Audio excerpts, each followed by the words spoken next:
cast ahoying a day once again to ye mateys. I be your dashing host, Josh the Pirate, and I'm back for another Tactics Tyrsday, where I will be looking at some solo games that I have picked up recently. I recently picked up an enormous bundle of solo games, and I'm going to check out a few of them. Not just solo games as well. There was a bunch of other stuff in the bundle as well. I have only gotten 3 pages through the 17-page list of things that I have acquired, but so far there's some exciting shit.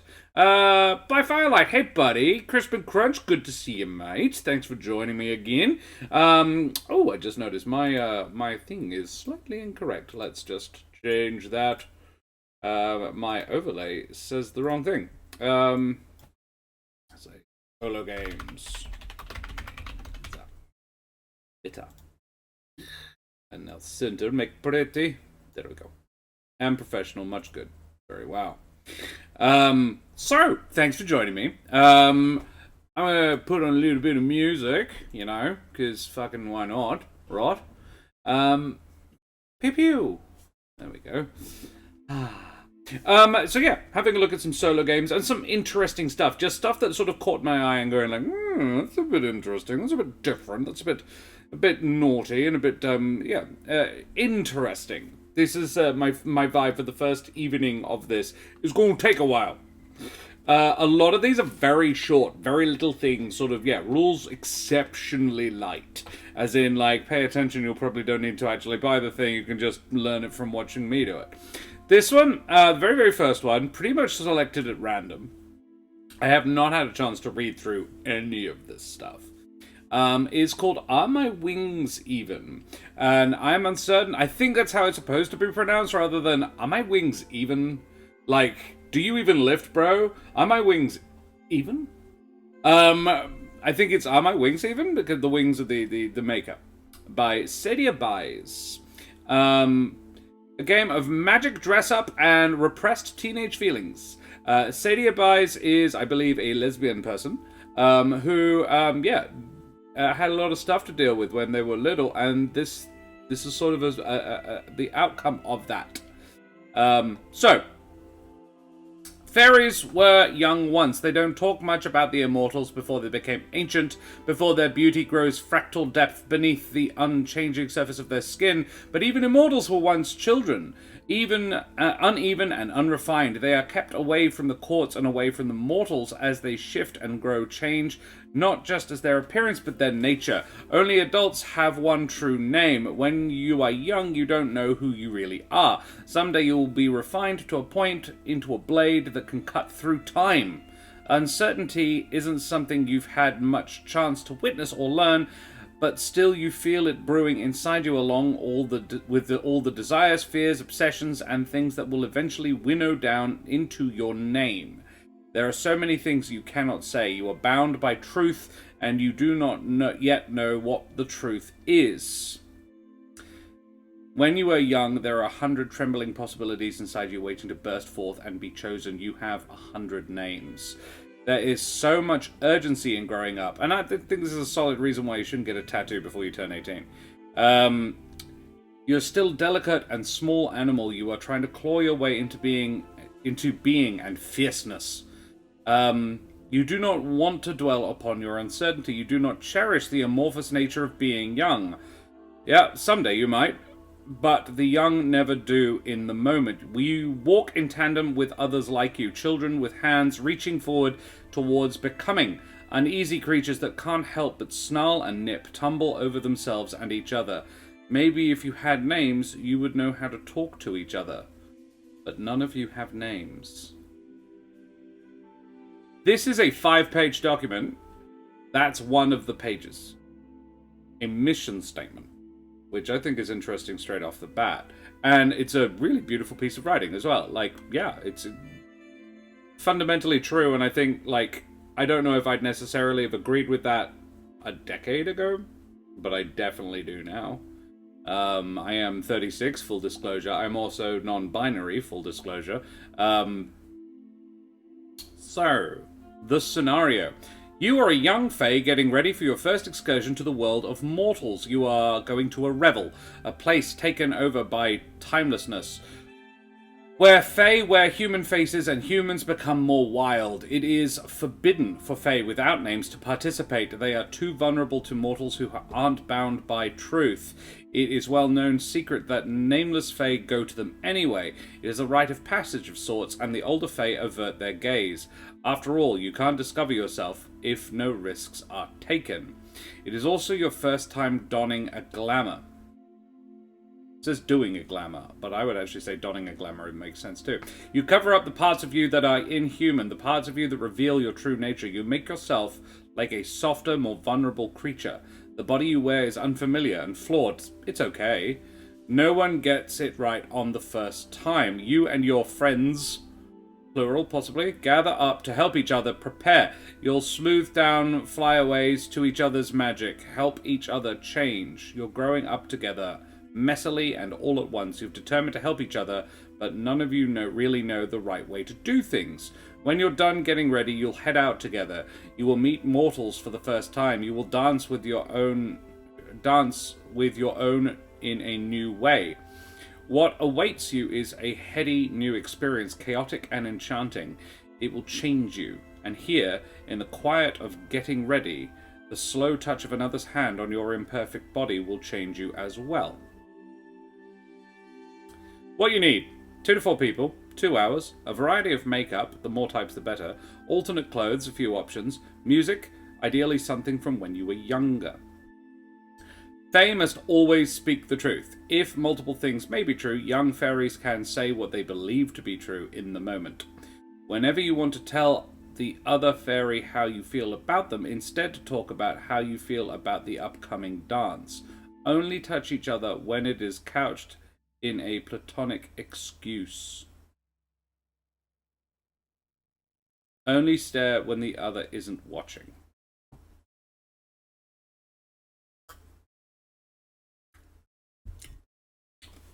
Interesting. I somehow feel that music isn't appropriate anymore. I'm going to put on Tears for a Vampire. Gameplay.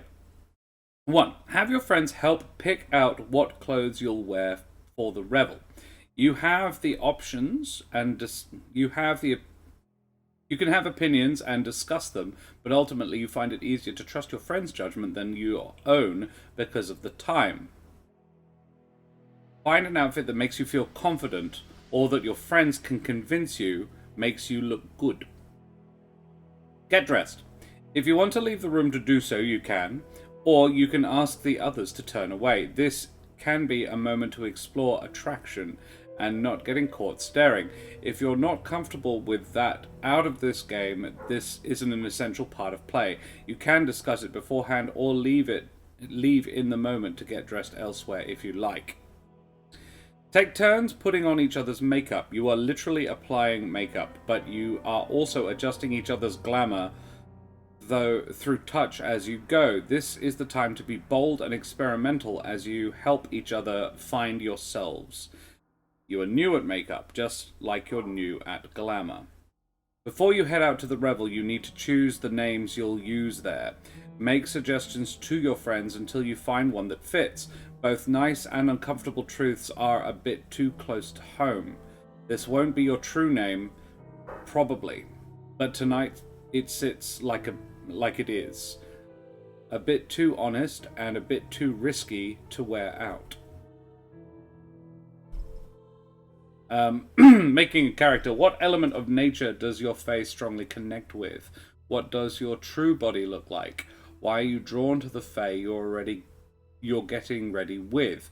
What is something you know it's better not to talk about? What is something you worry you are judged for? What is something you are worried will go wrong at the revel? What are you hoping the revel will be like?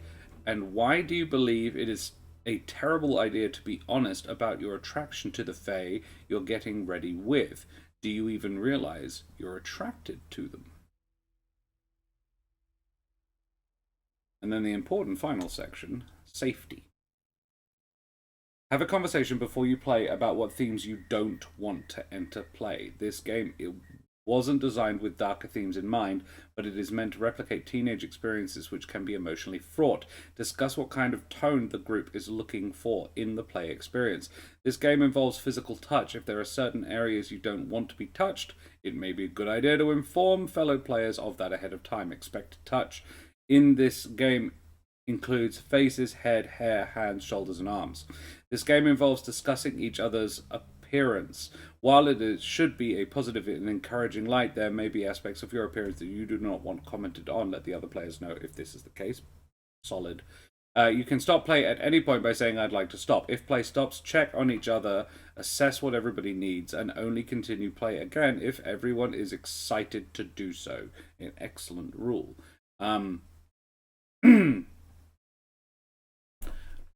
This game is inspired by my experiences of being a closeted teenager in a group of other closeted teenagers.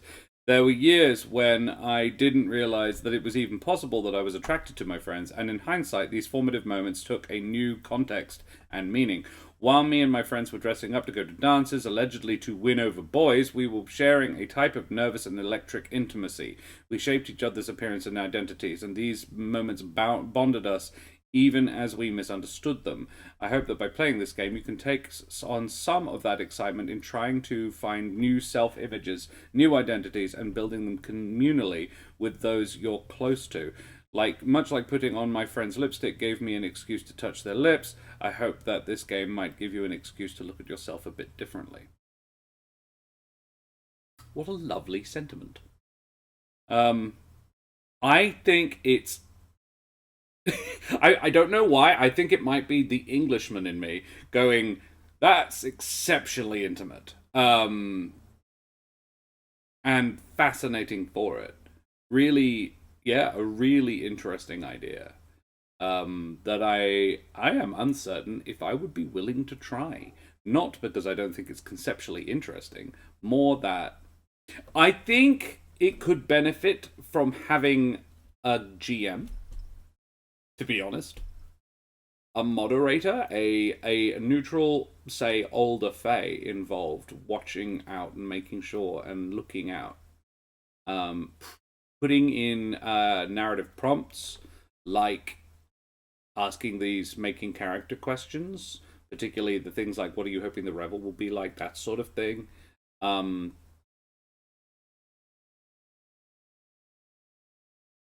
It feels pretty hardcore for a 5-page document. It feels pretty hardcore. That will be pushing a lot of people's boundaries. Particularly, I mean, it is obviously designed for those who are queer, but this is the thing. I'm genderqueer, not sexual queer. But interesting. Oh, it'd be, yeah, very interesting. What do we think, chat? Thoughts? Because that's the whole darn thing. Quite a pretty PDF as well. Conceptually really interesting, like just the concept, the actual the premise, that's the word I was looking for. The central conceit being a fairy, being a fae rather, is a really nice way to couch it, really nice touch to it. Yeah, it's neat. I can hear the voices in my head again. Here we go, hang on. Yes, I'll kill the whores, leave me alone. Stop nagging. It's a really off-color joke.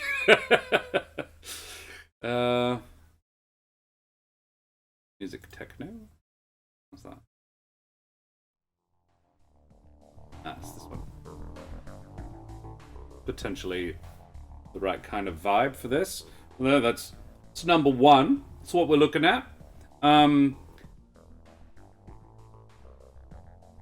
And yeah, it's an interesting thing. It's like I didn't say it's games you may not have tried rules. It's games that not necessarily good, not necessarily bad, but interesting. It's the sort of thing I'd like to try. Knowing me, I'd get super into it. It's why I've never LARPed, because I can't afford it, not because I don't think I'd enjoy it. And this is it. It feels, yeah, it's a sort of low-grade LARP. So that could be, yeah, alrighty. Well, that's the first one. Let's have a look at something else. Now, I took a skim across these before I began, and 3 of them feature tea prominently. So I'm going to have a look at one of the tea ones. The tea shelf. Enchanted Blend. There we go. This is a solo imagination game. Some days go well, and they can seem almost magical. Other days can be a struggle just to get through. On those days, maybe a bit of enchantment in the form of a hot drink can help. Again, this is a little bit of sort of a real-life roleplay game. Enchanted Blend can be a journaling game or a thought exercise, whatever makes your day magical. All you need are these instructions, your favorite hot drink, maybe 2 6-sided dice, and something to write on, or with, depending on how you want to use this. Let's crack open my dice box. Any excuse to roll my click-clacks. To play, make yourself a hot drink. Check. This is my original D&D mug. This is one of my very early streamed RPG characters. This is Melchede. He's an artificer, he's a battlesmith, and that is his steel defender, Beta. This is for a game we played on Roll for Damage. I'm drinking tea because I'm an Englishman and coffee makes me feel anxious. To play, make yourself a hot drink. Done. Though this is made with teas in mind, any hot drink will do. Does coffee shake off the haze? Would hot chocolate bring a smile to your face? Would tea be your cup of tea? Whatever it does the trick, make the drink for yourself. You can even add a new ingredient to represent what you need from it. Maybe some nutmeg with your coffee or something for something enchanting. Or what about some lemon in your tea to bring out some more moxie? Perhaps some cinnamon in your hot chocolate to brighten it up. Or if your standard drink makes you the happiest, then stick with it. This is about what it will help you the most. Okay. Once you have your favorite hot drink, find a quiet place to sit and focus. I'm in my computer chair. Few places are better. Although, it's like a worst and best place to focus. I sit here and do stuff. I'm very productive when I'm sitting in my computer chair. Not always necessarily the thing I sat down to do. I sat down to write some invoices this afternoon. An hour and a half later, I had spent the entire time doing productive things, downloading stuff, putting stuff away, filing, putting files in the right place. I had yet to construct an invoice. I have now done one of the 2 that I was meaning to do, and it's the one that'll actually likely pay me relatively soon, so I did most of the job I was setting down to do. Once you have your favorite hot drink, find a quiet place to focus. It could be with a soothing candlelight curled up in some blankets, or outside beneath your favorite tree. Both are tempting, but I'm busy. Now, choose an item from each table on the next page. Pick those that catch your eye, or roll 2d6 to let the fates decide. Well, we're gonna do that. Sparkly clear is going to be table number 1. 3 on the first and a 6 on the second.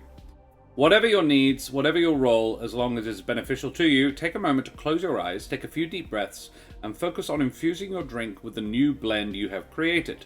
Picture it being poured or lowered into your tea. Imagine it swirling around in threads of magic as you stir your drink. Now take a sip. Okay. Alright, so I got Star, inspiring or motivating.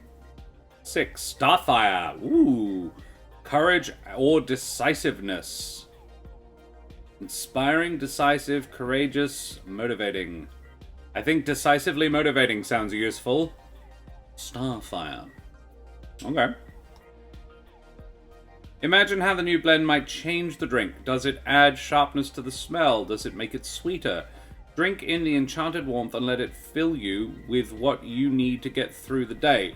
Take your time and savor every sip, focusing on how this drink will make things easier. Once you've done with your drink, you're prepared to face the day. As you go through your day, remember that you now have this magic flowing through you at your use whenever you need it. If your needs change, fix yourself another hot drink and begin again. If you decide to use a journal, record any ingredient you added to your hot drink, if any, and what blend you used, how it might have changed your drink. So, and I've encountered several of these. There are several journaling games where the novelty is to writing the story almost to yourself. I've never kept a diary. I never saw the point. But as a child, I always had a phenomenal memory, which is why I didn't see the point. It was like, why write stuff down? I'll just remember it. I have an amazing memory. I am now an adult, and my memory is one of the scariest things I've had to realize as a 30-something. My memory is not what it once was, or, quite possibly, there is just far more demands on it. In my 20s, I could completely organize my life just on memory. I very rarely forgot shit. Whereas I forgot something fairly important today. And I was only reminded of it with a very politely but firmly worded government letter. And I was like, oh shit, didn't I do that? Went looking for the piece of paper that was supposed to remind me, can't even find it. Not a clue. And I left it in a place that where it would remind me. No idea. Second invoice, third, Crisp and Crunch. Yeah, third. The trick was it was a new car, so I'd gotten the license, but the license expired on my vehicle. I've now paid it, but I was like, oh shit! I've been driving it illegally for 6 days, and I've paid a fine for driving a car illegally before, and that was more not my fault.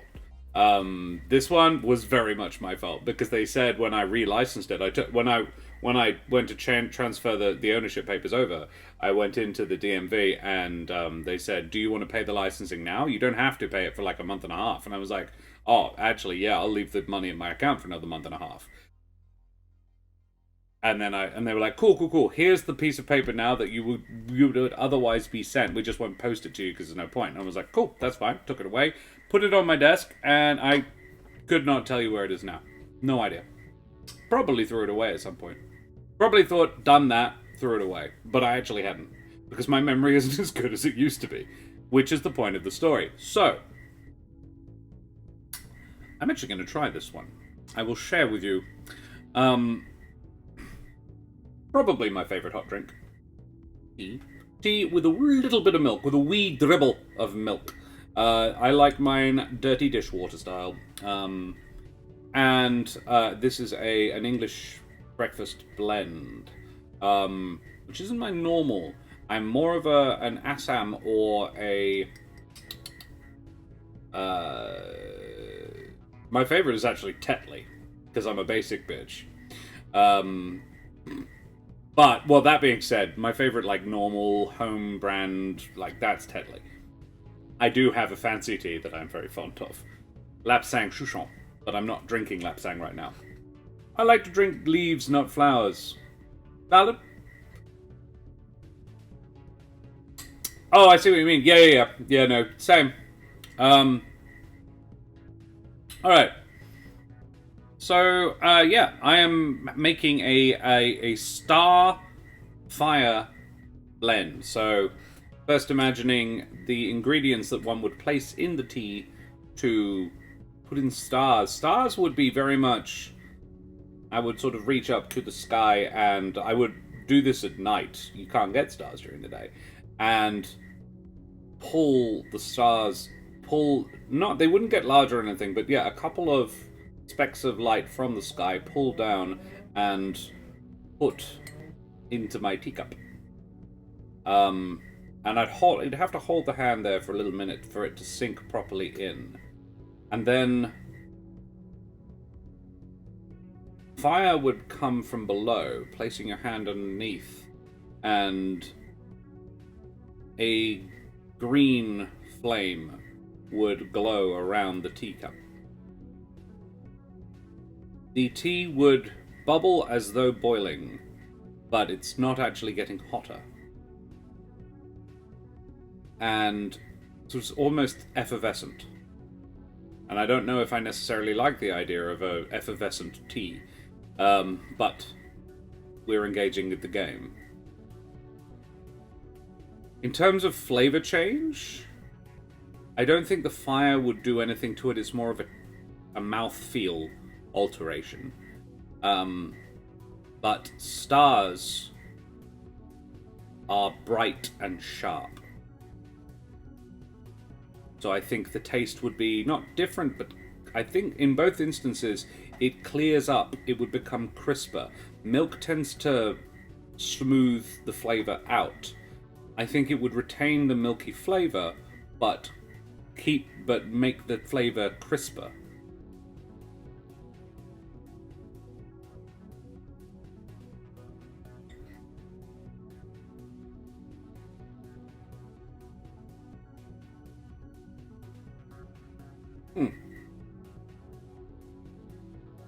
It's a nice thought exercise. Unfortunately, my imagination is not powerful enough to change the actual flavor and taste of the tea. But that's why I suggest using an actual ingredient change, like nutmeg, to help with that. I think it's a neat idea. It's a nice little thought exercise. It's the sort of thing, like, I wouldn't say that necessarily that was helpful to me, but actually I'm in a very helpful, motivated, determined place right now for the last week and a half. It's been weird. Very unaccustomed to it. I figured out recently why. I don't have a hyperfocus right now. I'm deliberately avoiding them because I have several that I know I could get. Like, a new video game, something I've never played. That's a proper hyperfocus right there. Books. I just went to my favorite bookshop. In fact, let me show you my really cool thing. I'm not going to read it yet because I want to keep this productivity streak up. But for the D&D lovers in the audience,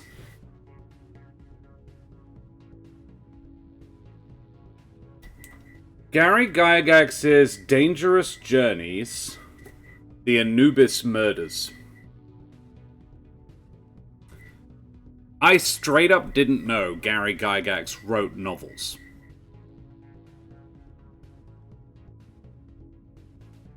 This was published 1992.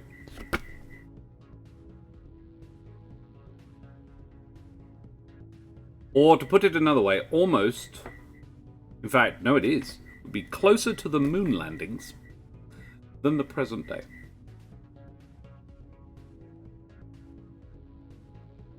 Don't like that.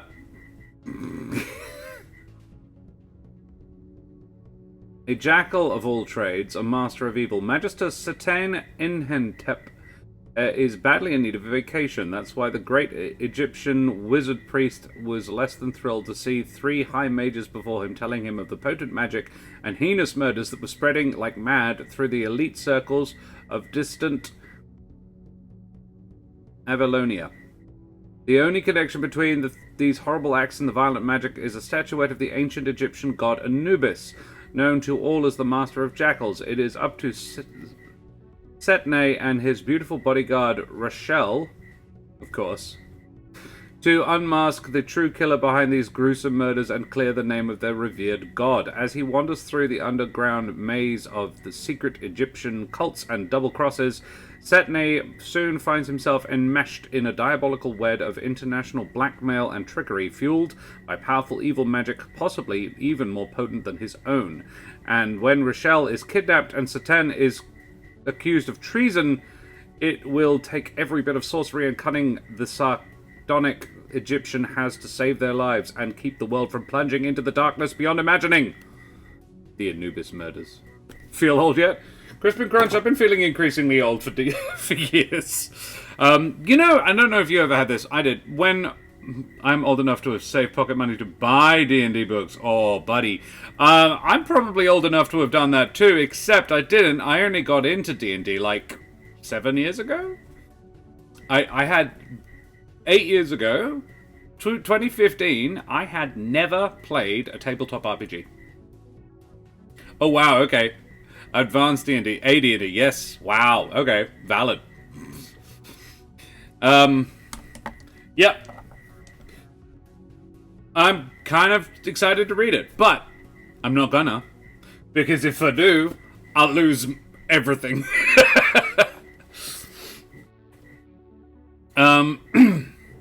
This one, yeah, I mean, I'm not 50 plus. Memory is something I used to have. 50 plus or minus. Yeah, that's fair. My mother used to say, as you get older, your life just... years go faster, your life flashes before your eyes. And I'm like, what are you talking about, stupid?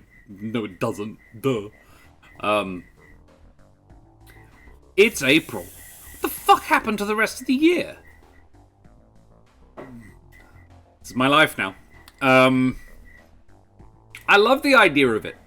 It's something that, you know, if you have quite a stressful life, and I can't say I really do, like, it would be very... I mean, everyone's pain is valid, to quote the wonderful Dan Swelto, but I don't think I have that stressful a life. It goes through periods of stressfulness, but most of the time not so much. And I just don't think this is something I need, but it's a nice thought. It's a nice thing to do. There are another few games like this in the bundle.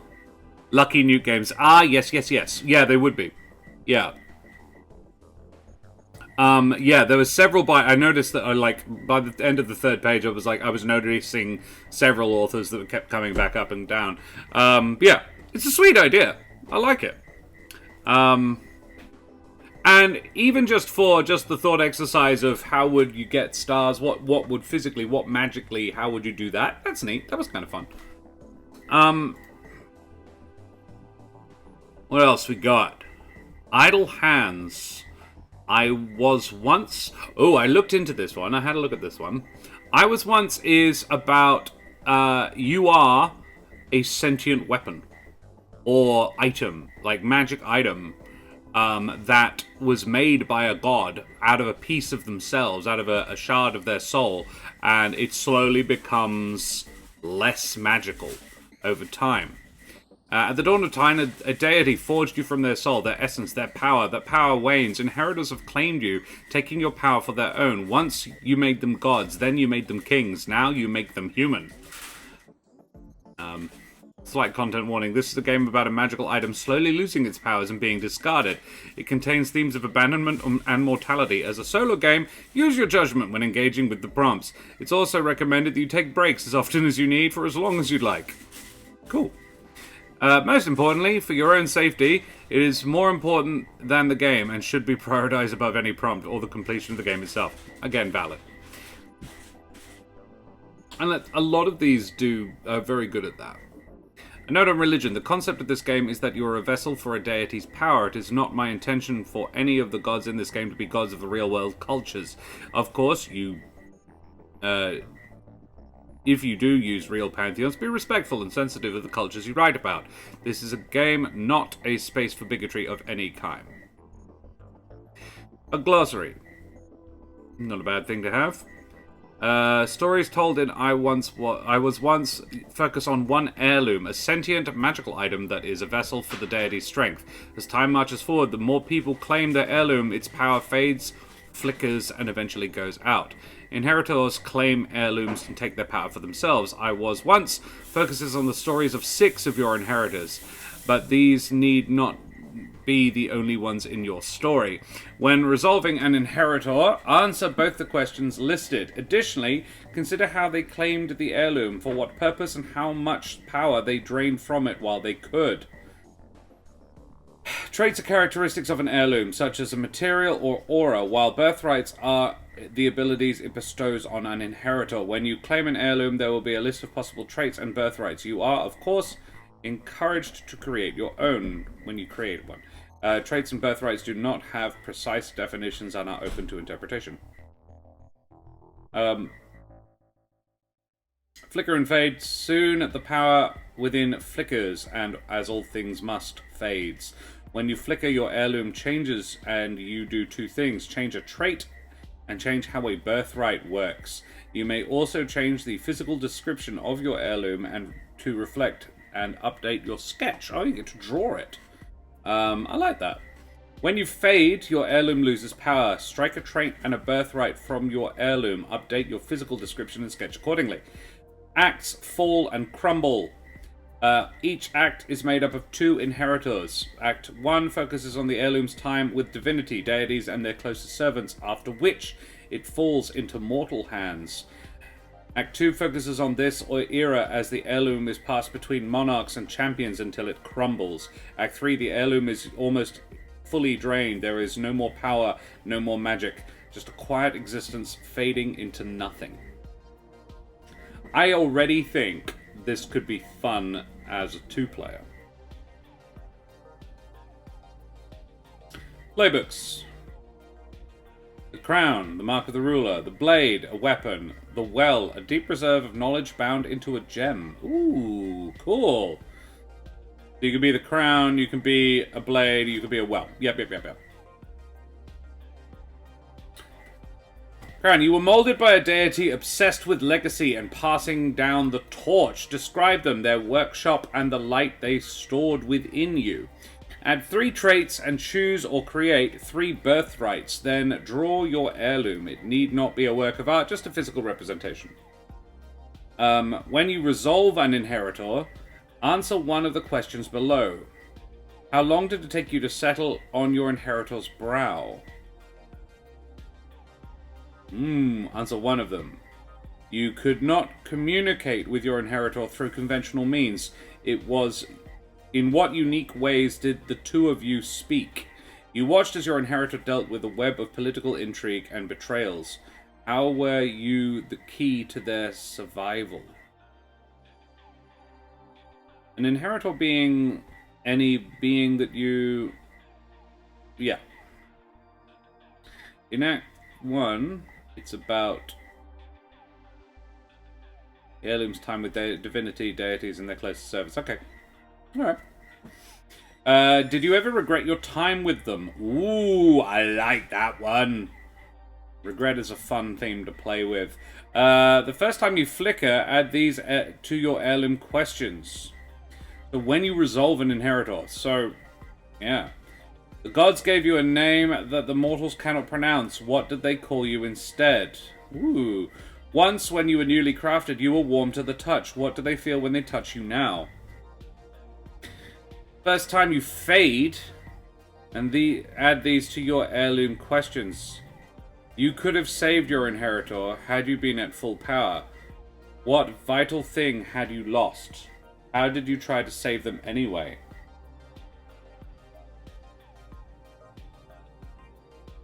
Who was your greatest inheritor, and why was the latest one a pale imitation of them? Suggested traits: gleaming, beautiful, jagged, bleeding, captivating, wondrous, haunted, wise, warding, uncanny, skeletal, and unnecessary. Suggested birthrights: your inheritor can speak any language. People cannot lie in the vicinity of your inheritor. Your inheritor's voice echoes, and their command is law. Your inheritor's thoughts cannot be read, and their mind cannot be controlled. Your inheritor can never take you off. They knew that what they were agreeing to when they put you on. That's cool.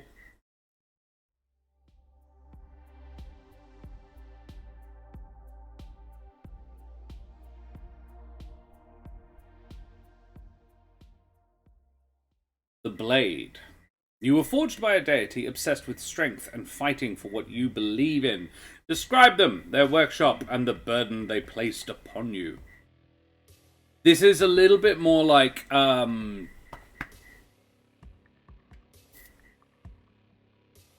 Last Shooting. It's sort of this narrative game.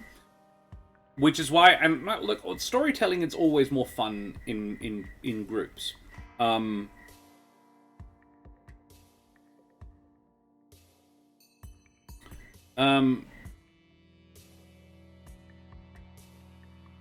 But this is really neat, and I would love it as a a magic item creation tool, like a really full bore one for a major plot point weapon or item in a big RPG. It's cool.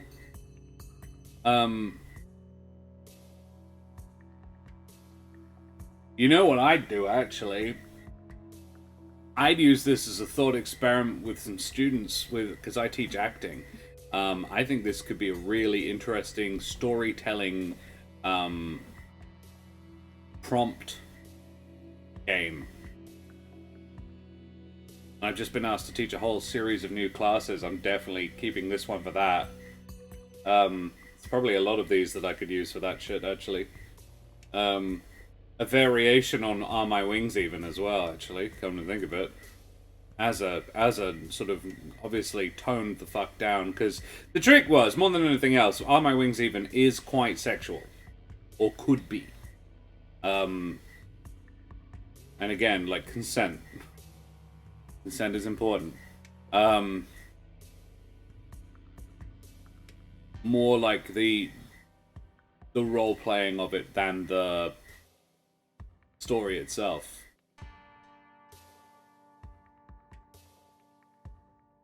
Yeah. I like the mechanism for a legendary item that has unique charges. When you use a charge, you might flicker or fade. Yeah, absolutely. Ooh, that's cool. I almost like... if you use a charge, you lose the item. Like, it flickers, and it gets less good, and also is obliged to leave you.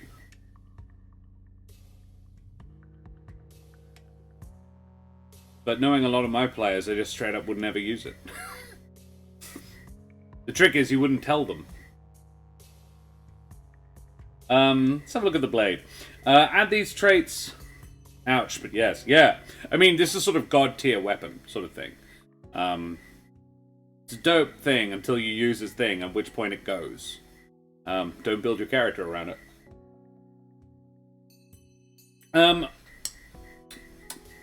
Describe the thing. Add 3 traits and choose 1 or create 3 birthrights. Don't know why I saw 1 then. Then draw your heirloom. Again, doesn't need to be. So a lot of these, the rules are the same. Heirloom questions. When you resolve an inheritor, answer one of the questions. How long did it take you to settle in your inheritor's hand? Did you ever change your form to better suit your inheritor? Ooh, definitely yes. Fuck it, let's do this.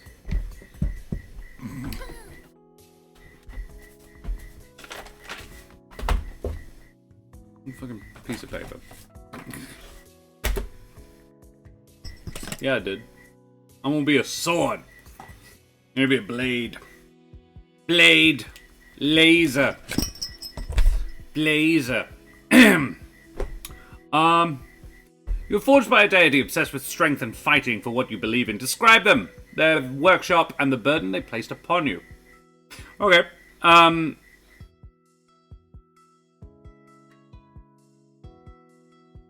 I never knew the deity's name. And because I like to play against type, it was a slender wisp of a woman.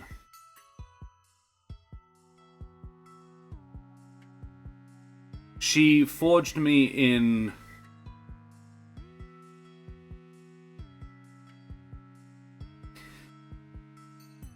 a plume of molten rock under the water, deep below the sea, or deep below the surface. Yeah, true that.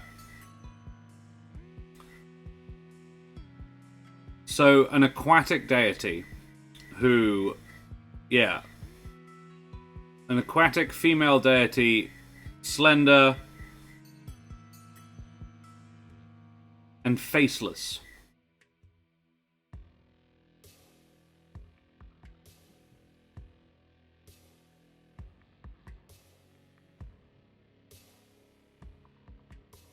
The burden they placed upon me So the workshop was it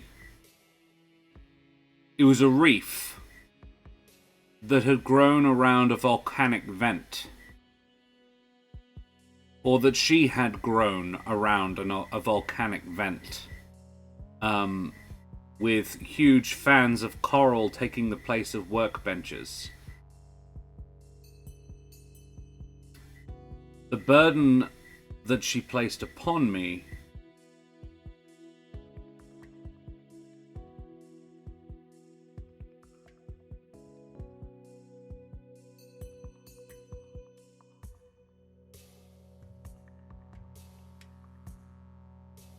was the burden of balance.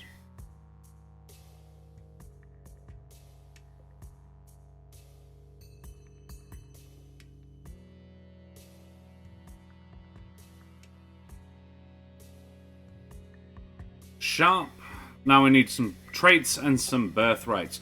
Sharp, blunt, smiting, healing, vicious, cruel, sacred, incorporeal, lucky, singing, vampiric, silent, heavy, and dead. You, as a blade, have a purpose. To bring balance?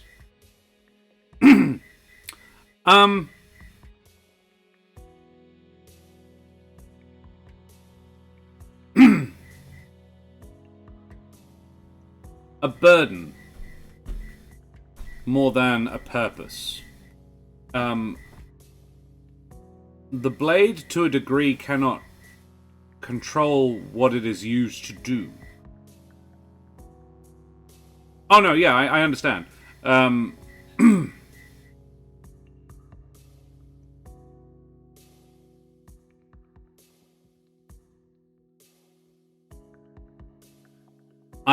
was deliberately trying to find, like, because I'm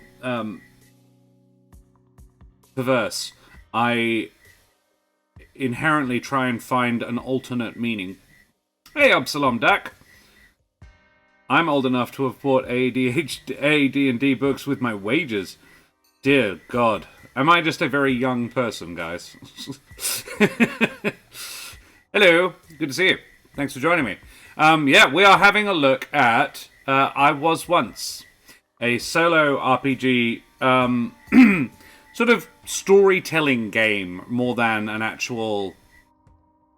It's not a TTRPG as such, more of a narrative game. In this group, it seems so. Yeah, it does look like it.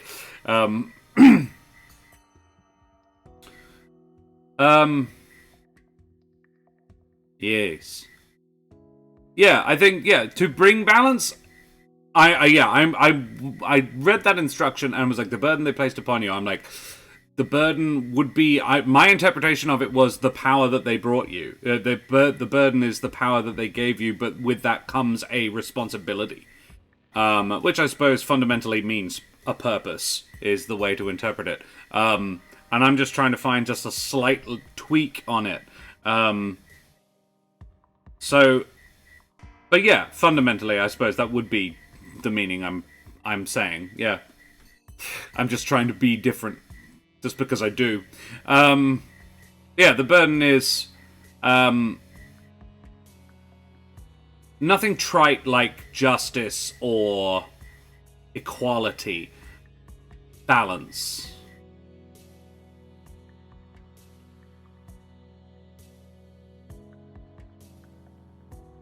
So some traits, and I welcome suggestions.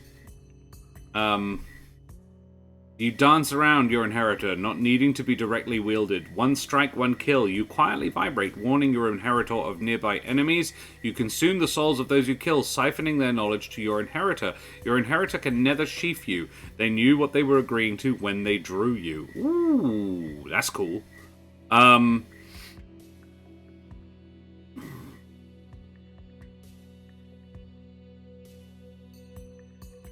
Add 3 traits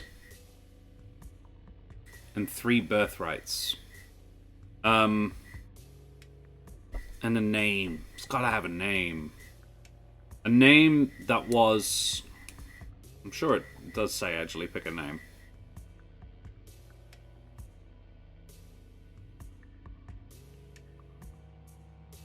It doesn't say. I am the blade.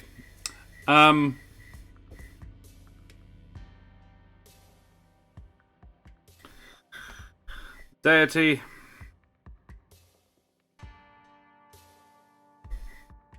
Underwater. Goddess. Sea grotto.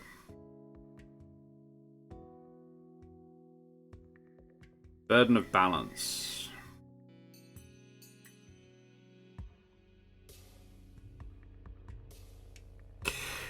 Traits.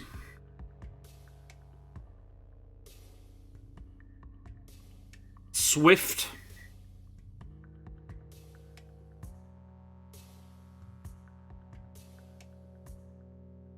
I like singing. Although possibly dancing. Swift. Dancing. There's a phrase from the Warhammer 40k universe. In fact, the Warhammer 30k universe is actually the Horus Heresy I'm very fond of. Let us dance on the red snow. Your inheritor always knows which way is up. I like that. That's very cool.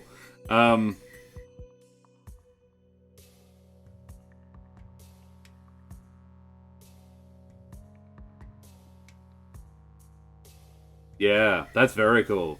Sort of acrobatics would be how I would interpret it. But yeah, that's neat. I'm dead set having that. Birthright.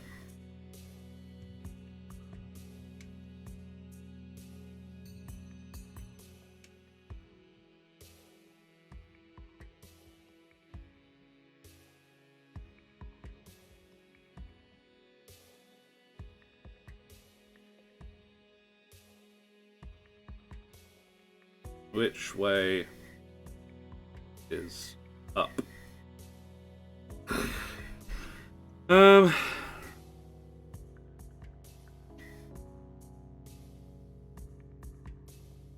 Goes with balance. Yeah, absolutely. Yeah. Very nice. Vampiric? No, definitely not. I'd say trait would be organic. Swift, dancing, and organic.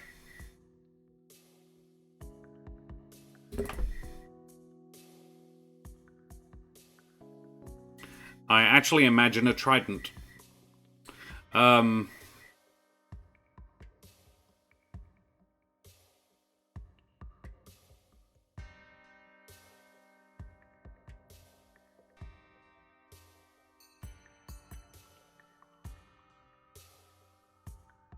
I want something like, it's not so much forcing them to be good or evil, but it forces them to be themselves, be true.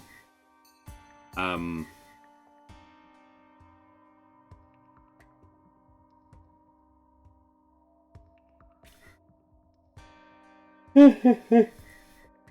far, I don't actually have a particularly good reason why they would have picked me up in the first place.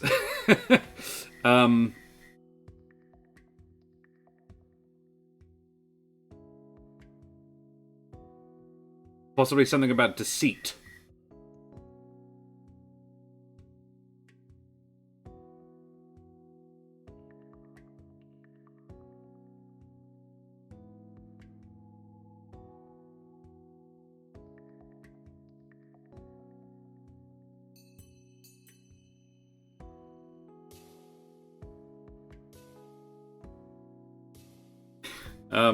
Those who wield me cannot be deceived.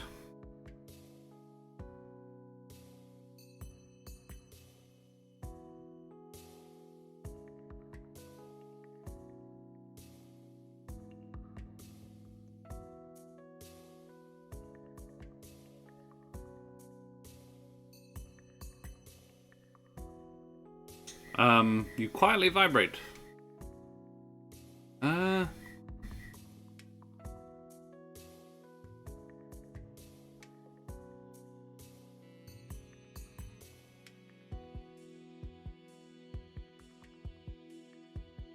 Ooh. Glows in the dark. Sucks in light. during the day.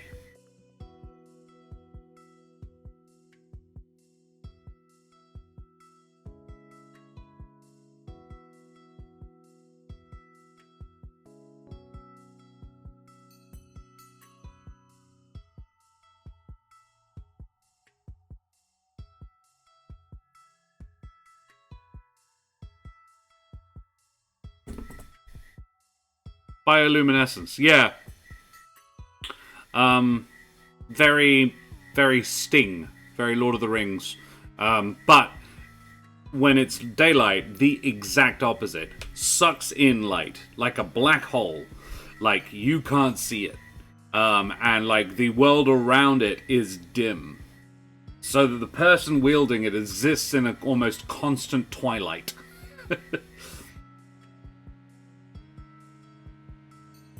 I don't want to do the well. I've done the blade. Alright, Act 1. Divinity. These are the hands that you were made for. The gods, the deities, eldritch beings that press against the edges of reality. Sounds like my life. Oh, buddy.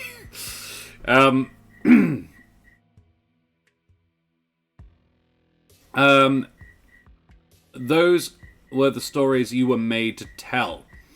Describe the inheritor and how they claimed you.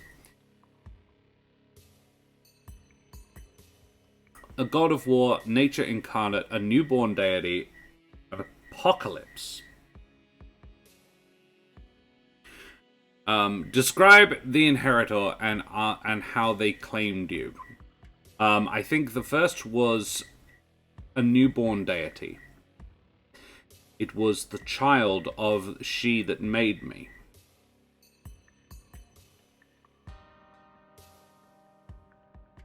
They were... I really like Nature Incarnate as well, so I'm going to combine them. They were a Leviathan, or grew to be one. So, a creature of the deeps, a ruler of sea beasts.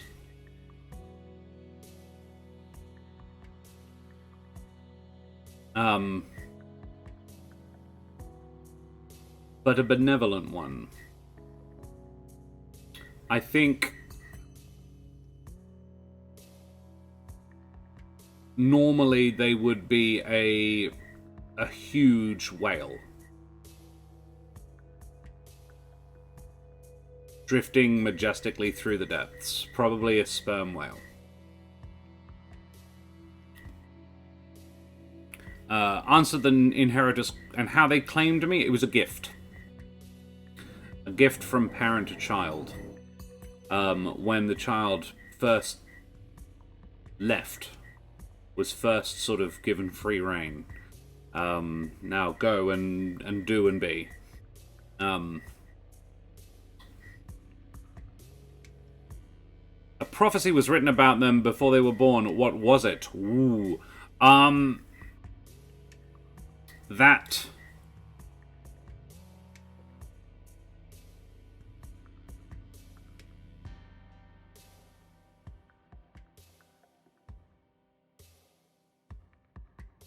That they would search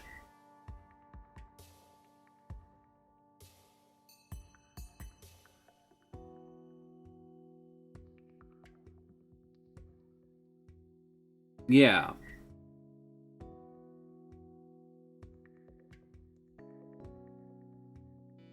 That they would search, they were born to find a specific thing. Something very small, the size of a grain of sand. And it was their purpose, among other things, to find this grain. I think it was a grain, but it contained within it the secret to creation. A world within a world. And it was lost at the beginning of time. This being was born to find it.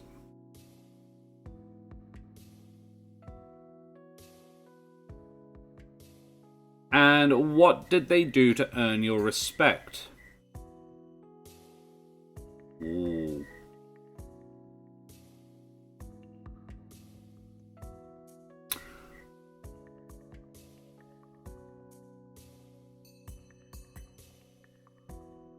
They didn't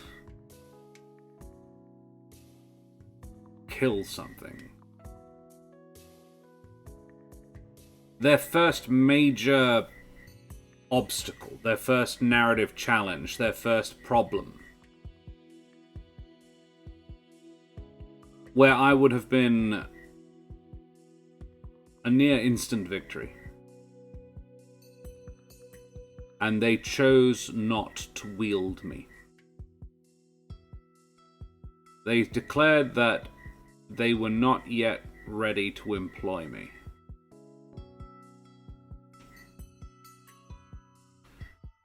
During your time with them, your inheritor committed an act of divine strength. Choose from one from the list and then answer the questions. Acts of divine strength. Your inheritor created a new creature. What of their essence did they put into it, and what of your essence was stolen for its creation? Ooh. They killed another deity. Who were they to your inheritor? How tough was the battle, and what were the ramifications of it? They created an heirloom of their own before discarding you. What aspects of you did they put into it? What advice did you give it before you left?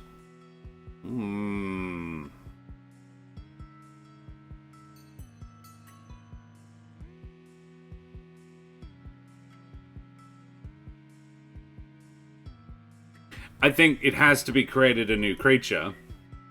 They wove from themselves whales.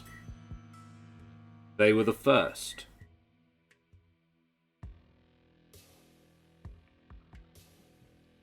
So what of their essence did they put into it? Their wandering nature and their kindness.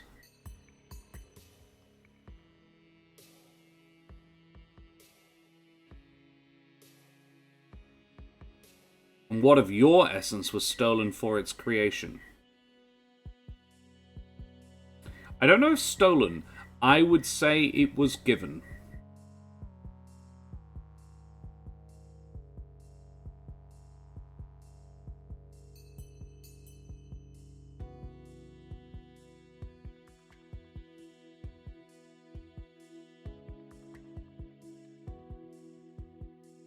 And the duality of whales, generally. They are so powerful, so strong, so... They are the top of most food chains.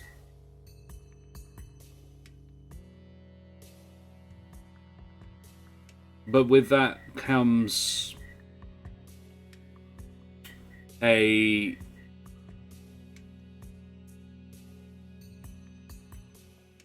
vulnerability of itself.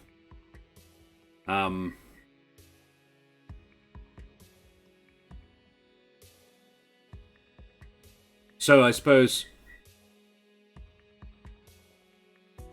it was initially thriving. And then there was a challenge. Payment must be made. It is balance. So what was given was that need for balance, that need for there will be good times, but there will also be bad times for these creatures.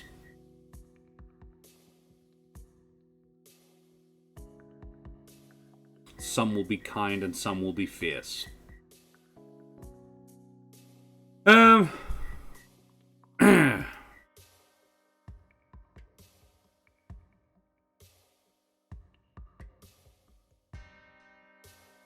Now answer the heirloom question.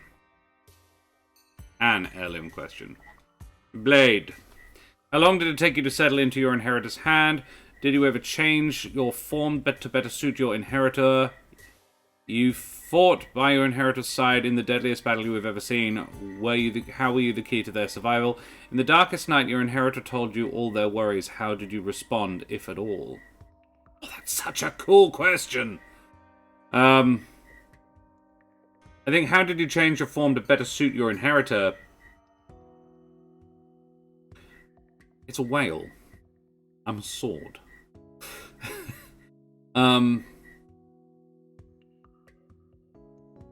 I became a bowsprit, worn like a crown, or a harness around the forehead, like a unicorn horn.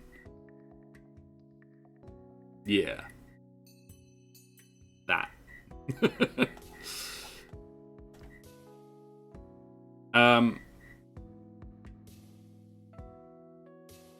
Well, yeah. Write about how your inheritor loses you, or why they gave you up.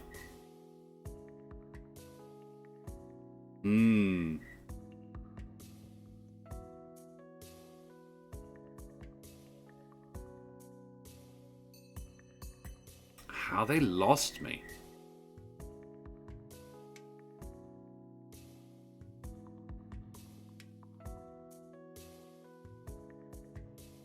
I think their creations hit their first hurdle. It was for the first time this deity saw its children struggling because of the pact it made to create them in the first place. It was its own fault, and it knew that. But it's still hard to see your children suffer. And I think it forsook me because it hadn't quite realized how hard it would be. And it asked me to take it back. And I not so much wouldn't, but couldn't.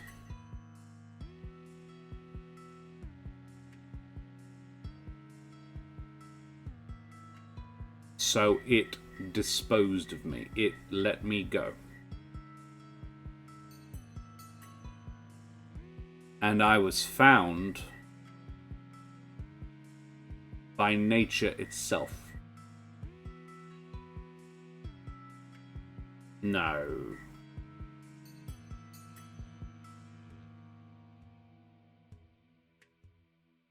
I was found by the apocalypse. This is a way cooler answer.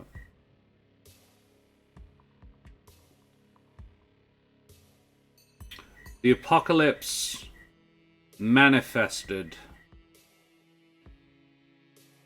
as a man made of an oil slick.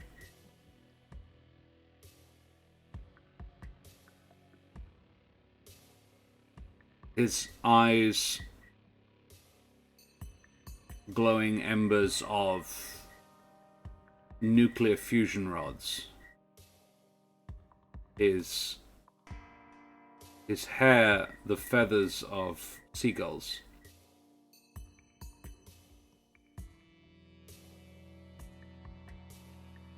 He was the death that comes to all things from pollution, because eco-warrior. Fusion, thank you very much for the follow, you bloody champion. If it happened a little while ago, I apologise. I wasn't watching 4 minutes ago. Fusion, thank you very much. Or Fusion, thank you very much for the follow, you bloody champion. Avast, matey, you wee scallywag. I am playing... I was once a solo RPG about being a sort of a sentient weapon created by a deity, and how it slowly becomes not so grand anymore, how they wear off over time. I got about halfway through reading it and I was like, fuck it, let's just play it. As often happens. It's neat. I like it. Answering questions, sparking your imagination. Definitely going to play this one with my students. Very cool. Yeah. Have to be with, like, small groups. But yeah. Apocalypse. How they claimed me, they found me. Washed up on a shore. I think there was a storm. And I was sort of being tossed around through the waves, and inadvertently I struck a tanker, causing a slick. And this being is empowered by that sort of thing, and found me there, and saw in me the potential for more. What did they eat? Do you miss the taste of it? No, not at all. They consume the fear of the young, who see what is coming but lack the power to stop it.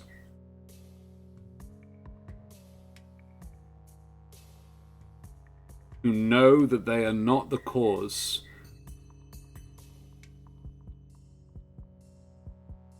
but are haunted by the knowledge that they are benefiting from the cause, yet powerless to change the course that they have been set upon, because those that made the choices do not listen to them, and are too invested in a system that is not interested in change, because they will not be there for the bad times. In a way, the apocalypse and I are a perfect match, because in this instance, the apocalypse is simply balance. The bad times coming back to cancel out the good.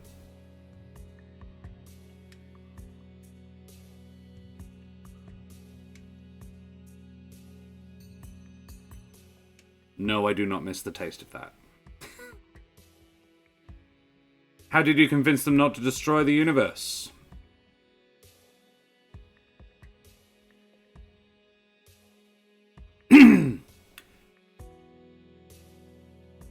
By pointing out the futility of it. Something like creation cannot be destroyed, it can only change. One thing goes,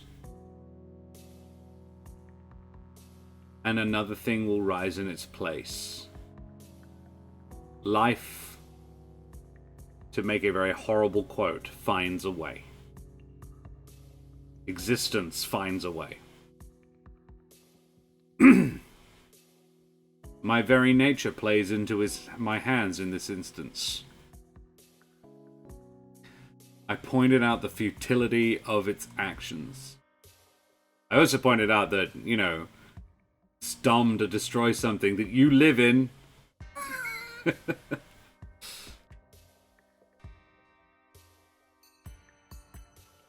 During your time with them, your inheritor committed an act of divine strength. Choose one from the list and answer the questions. Oh boy.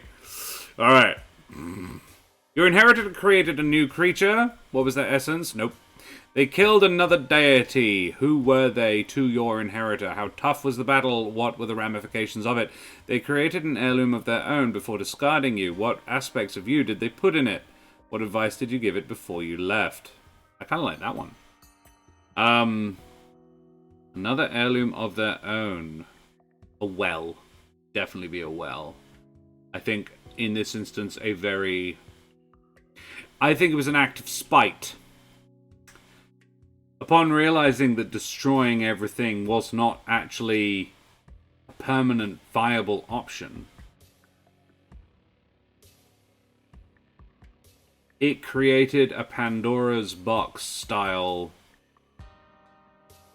well of knowledge. Cursed knowledge.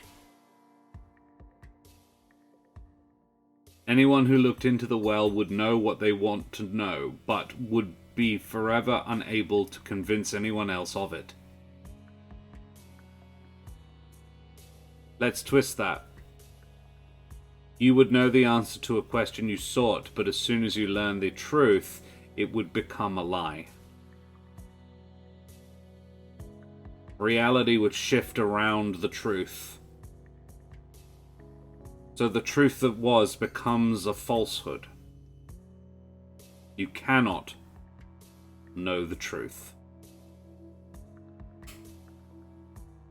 Torturous.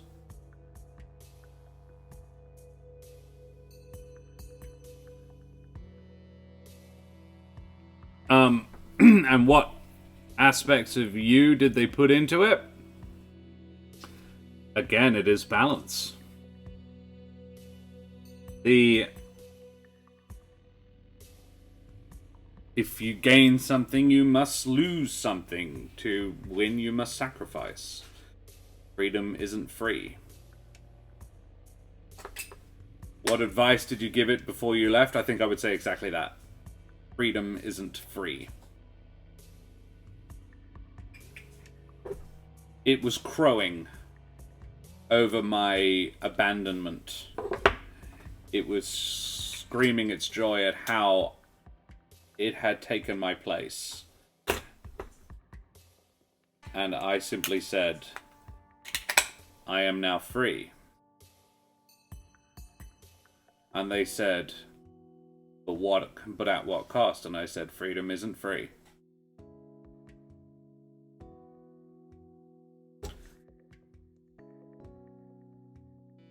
Write about how your inheritor loses you, or why they gave you up. Why they gave me up?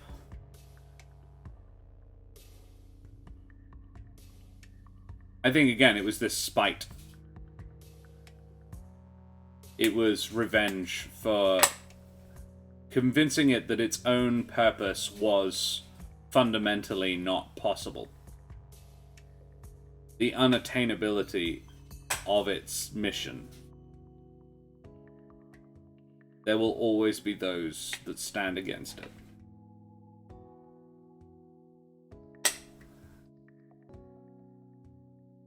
So it replaced me with a finer tool for its purpose and left me. When you've resolved 2 inheritors, you fall.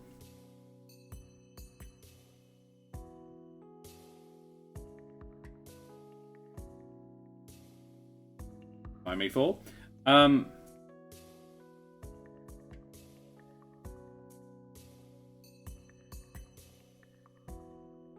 Soon the power within flickers, as all things must, fades. When you flicker, your heirloom changes, and you do 2 things. Change a trait, and change how a birthright works. You may also change the physical description of your heirloom. When you fade, your heirloom loses power. Strike a trait and a birthright from your heirloom, and update your physical description accordingly. Act 1 focuses, falls into a mortal's hands, then it crumbles. The heirloom is almost fully drained. There is no more power, no more magic, just a quiet existence fading into nothing.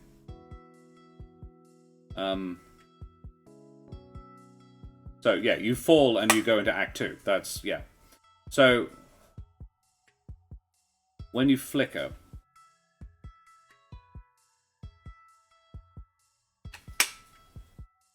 am I flickering?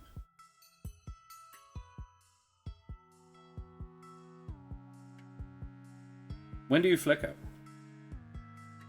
Fall and flicker. They have taken too much from you.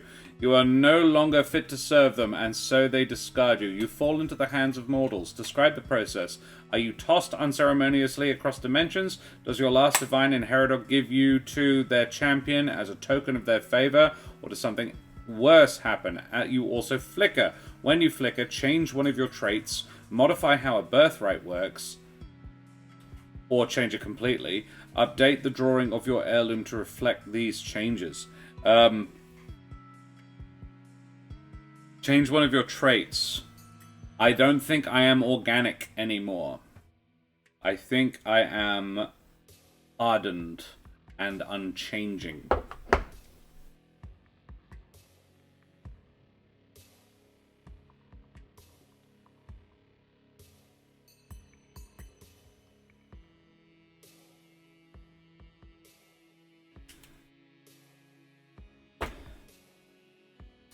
Birthrights. I always know which way is up. Those who wield me cannot be deceived. Glows in the dark.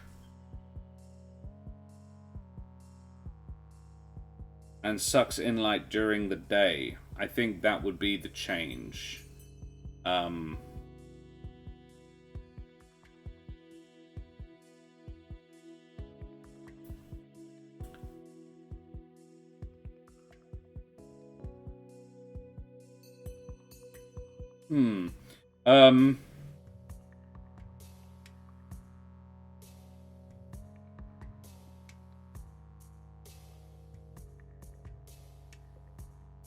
I think for the first time I flicker. And as soon as a divine being is no longer holding me, I just fade. And so it is only in the very darkest do I glow at all, and the sun's power is now too much for me.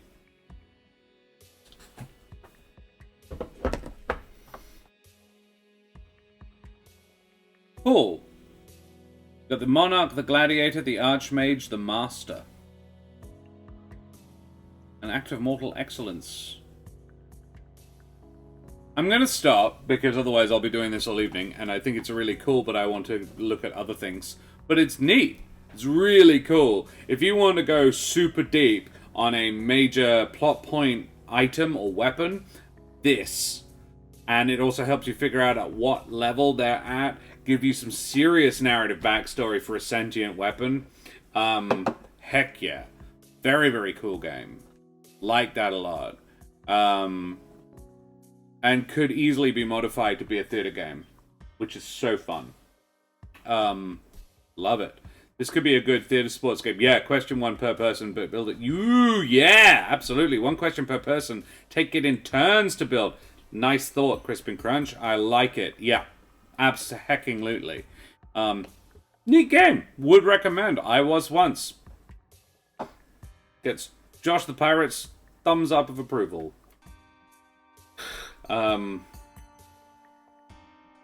Yeah, alright, cool. Let's have a look at another. Fuck yeah, I love this. Alright. Talking about tea, let's have another tea one. Actually, yeah, let's do the tea shelf. What's been said? Hey, Chaotic Goblin!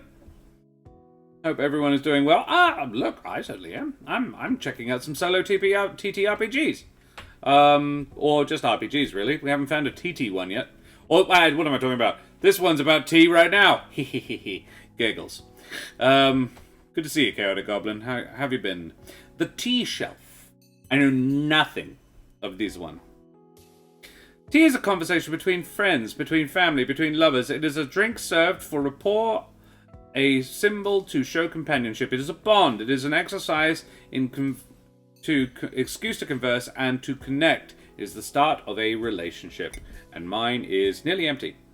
So, pour the tea, drink with your guest, and talk for as long as you can. I was like, hang on. Oh, okay, there is more. Good. The Tea Shelf is a game about exploring a growing relationship between two people through their conversations over tea. This may be someone you just met, or maybe a reconnection with someone from your past. This type of relationship between the two characters is completely up to the player. You should decide if your characters are meeting for the first time in the first scene, or if they have previously met, and what their relationship has been like so far. They should choose to reconnect. Then you may choose to reconnect with an estranged sibling, start a new romance, develop a deeper friendship with a sports teammate, or any other option you wish. However, the prompts reflect a more personal connection between the characters, and so a strict professional business relationship may be more difficult to write and generally is discouraged. This game is intended as a single-player game to be played. Is a single-player game, but may be adjusted to be played with another person. You may write the scenes between the characters however you wish, as journal entries, third-person prose, or even as a script. You need a tarot deck, a small token, if for example a chess piece or a coin, or even a tea bag, a journal, or some way to record the story. Separate the major arcana and the rest of the deck and set it aside. Remove the Ace of Cups and place it face on the table. This will be your starting point. Remove the Ace of Swords from the minor arcana deck. Okay. Playing the game. Each turn, move your token to one adjacent card. Just tired and working. Ugh. A tea set can rather dangerous in the world of darkness. Do that. If the card is face down, flip the card over. Consult the tea card chart. Draw one card from the minor arcana and record your entry. If the card is already face up, you can choose to either record another entry for this card or skip it entirely. Okay.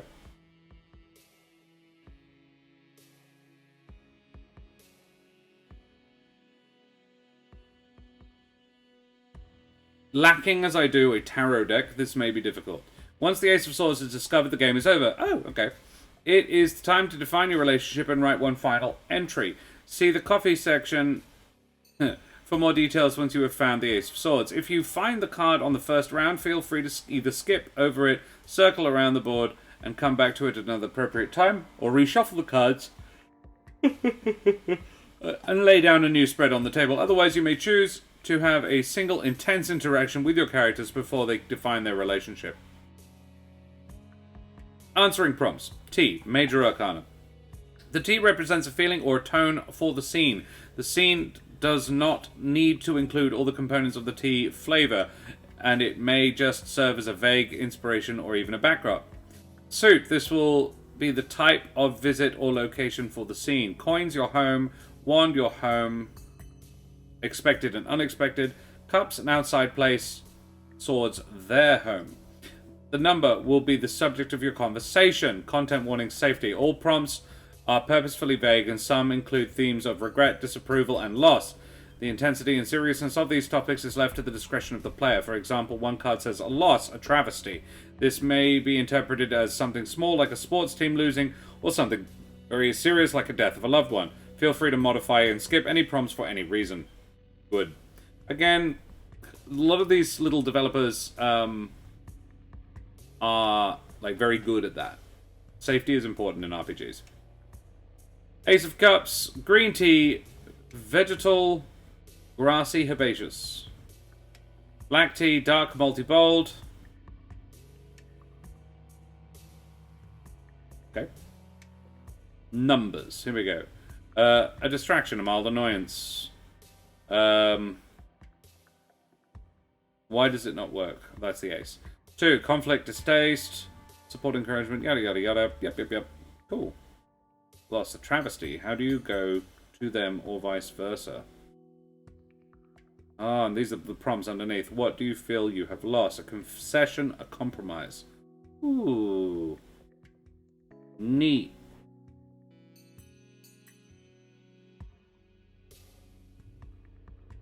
Darjeeling, oolong.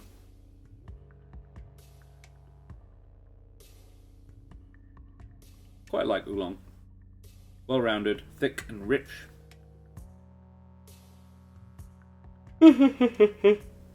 Strong, bold, full-bodied. Coffee. You've come a long way with your partner. You've spent many hours together, and through ups and downs, it is now time to realize that you are what you are to one another and give a definition to your relationship. Have you realized you are true friends, closer than family? Are you ready to admit your feelings toward one another, or maybe even propose marriage? How you define yourselves will irrevocably shape your future. Write one final scene between your characters and close your journal. You may speculate what happens to them after you finish writing the game. The game is over and their story is complete. That's neat. Without a deck of cards, I would say it's hard to do. But cool idea. I would love to try it as a duo game. I think this would work better as a duo than a solo. Because I love collaborative storytelling. I can see obviously how it would work solo. But yeah, the concept collaboratively works really well. It's very much my vibe. Yeah, it's just a formalized narrative structure. Tea is kind of incidental to it, but you know, it's nice to have something to drink. Yeah, that's cool. Not a bad little thing. Who's that by?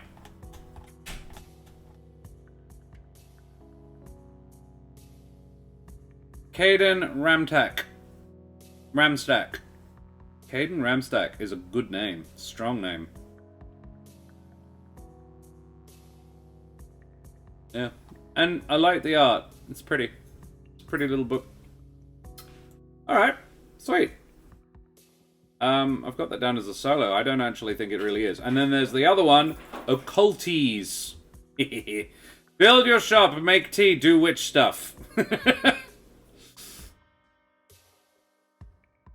Could I have a tea set that's actually a mimic? I mean, probably. Spoilers, Trish might. What? In Occulteas, you're a witch. Witches listen and witches weave. Help behind the scenes. Offer your visitors a brew designed to calm their anxieties and seek their own deep reserves of fortitude. Perhaps something to rein in those rose-tinted love that needs perspective, or maybe a sense of emptiness needs recognition and validation to begin refilling again. Do your work through tea. Offer words of advice, or don't. And let the tea do the talking. And offer anything else you feel comfortable using to help your visitors. Occulteas can potentially be used in a few different ways. Maybe you're looking for a springboard for a one-shot or short story. Maybe you want some ideas to build a location or character in an overarching campaign in a particular system. Or maybe you shouted, "Tea! Witches! Sign me up!" When you saw this thing. Honestly, that's how I felt trying to write it down. I mean, I'll be honest. Yes, I did. There are... Tea witches? Yeah, it's called Occulteas. Build your shop, make tea, do witch stuff. Sounds great. Yeah, I found 3 tea-themed games so far. They've all been kind of neat. So this will be interesting. Who are you? You're a witch, and you can be pretty much any kind of witch you like. We are using witch as a gender-neutral term, by the way. If your characters would like to be a different word to refer to themselves, you do it. Do I have to be a good witch, you ask? And I admittedly sigh a little and gaze out of the nearest window in dramatic fashion. No, you don't have to be. I'm not going to come bust down your door and if I find you're using your powers to do the evil stuff. Just be clear about your goals with your GM or your players and make sure everyone's on board. Also, good and bad can be relative. I personally love witches who dismantle oppressive systems from behind the scenes, just saying.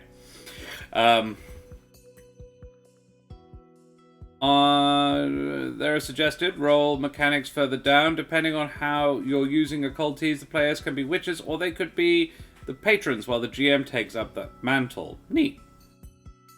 What are you brewing? And on that note, when are you brewing? The local hangout of the corner on the corner circa 1999, or a vine-covered hut in the outskirts of some vaguely medieval town? Maybe you retrofit a previous villain's volcano lair after offering them counsel over a nice chamomile. Just some suggestions. Your shop can be upfront about the witchy stuff. Provide general refreshments with the witchy stuff happening behind the curtain. Your call on being a literal curtain or not, I won't judge you for wanting some glow-in-the-dark stars. Just be about the tea, nothing extra, just happens to be run by a witch. Be a haven for local misfits, outcasts, and undesirables. Offer warmth and sustenance to the homeless.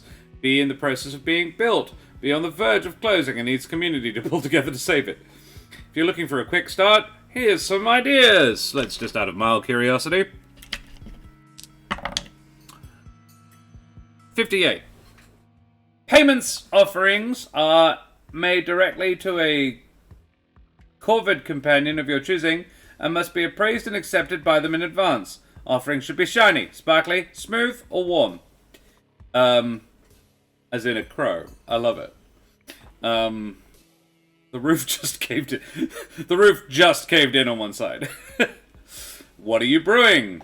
Where and when you're brewing will certainly influence what's on the menu. Below are some straightforward potential base components, but you definitely don't have to conform to them. Go nuts and get creative. Pour a sour candy in there.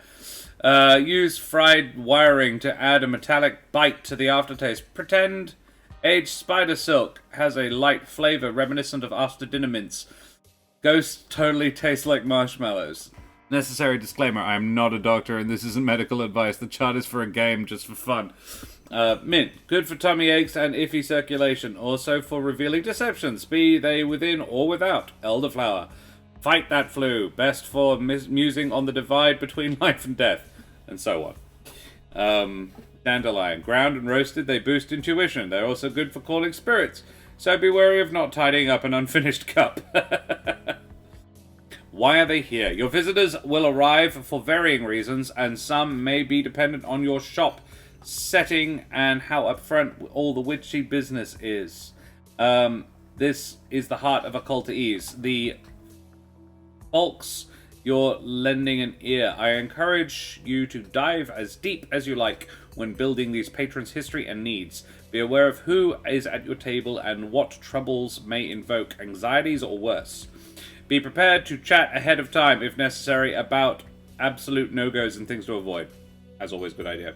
Gotta go, dinner things. Have a great night. Chris and Crunch, pleasure as always. Take care, buddy. Thanks for joining. Troubles may be direct or indirect.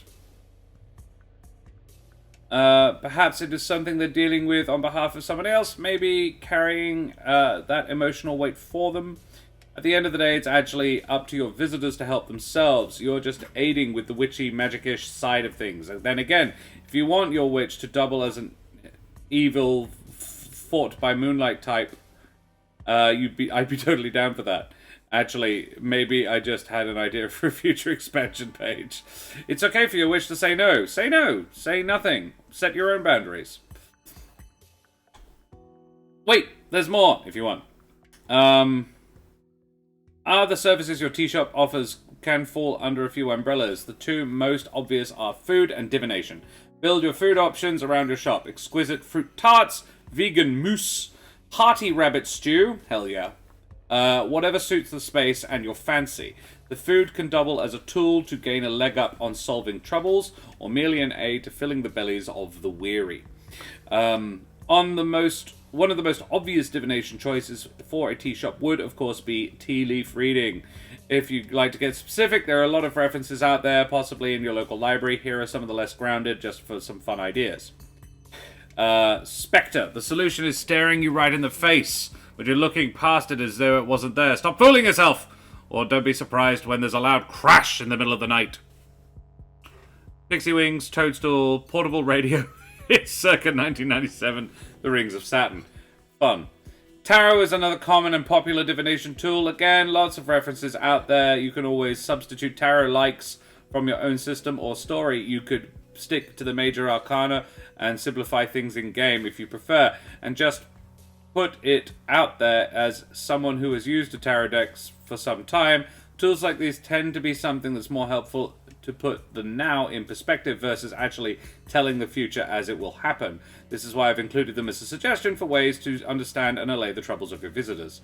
Another potential service your shop could offer is merch. Mugs, boxes of your palatable painted blends, sample packs, embroidered towels, screens, screen-printed tees by some other local spot. Just a friendly reminder that people love mascots whenever there is a mascot in an artistic creation or a new live-in shop pet. Maybe you have a house, adopted shelter animals looking for new homes. I love all of this. How to roll or not. Occulteas is meant to be malleable to your preferred dice or lack thereof. Are you more into pure narrative, collective storytelling about dice, tables, tallies? Have at it as you please. Looking for some guidance on stats and other numbers? See below. Hey, the Arcane Keeper. I am very well, buddy. How you going? I saw that as a license plate today, and I didn't hate it at all. I hated the car because I was just like, "Fuck you, rich prick." But yeah, there was somebody drove past me with it in a SUV with the license plate. How you going? It was the most distinctly Australian phrase. When said truly properly, it's really just a bunch of noises. Non-Aussies would not know it, but it's like, hang on, is a genuine question and meant often with care. If you haven't understood a word I've said yet, how are you going is the short form. Going good. Yeah, that's amazing. Yeah. Hey, Kate. Hang on. Yeah, it was spelled...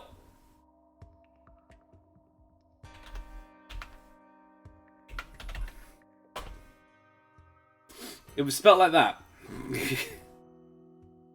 Ao Yagan. Which is the name of the blade I made up earlier. The Ao Yagan.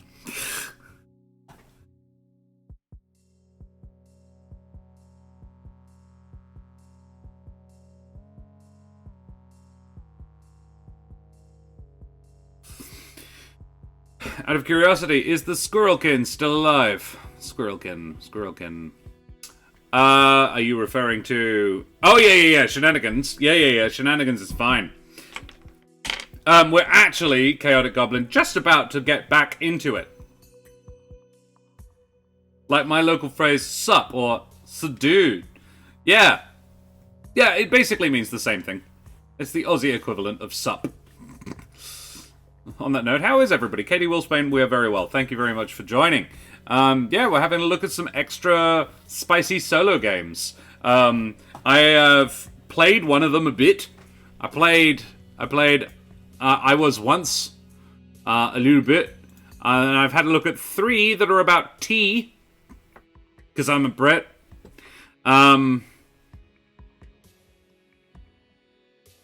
Yeah, Shenanigans Testicles is very well.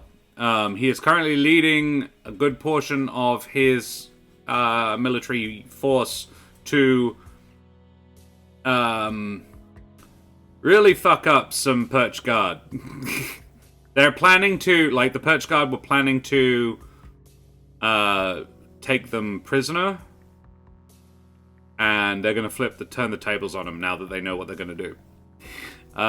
Roll or not. Occulteas is meant to be malleable to your preferred... Oh, yeah, we've read this. Suggested stats for characters. Intuition. Are you better at reading people or situations? Savvy. Are you more keen with business or pleasure?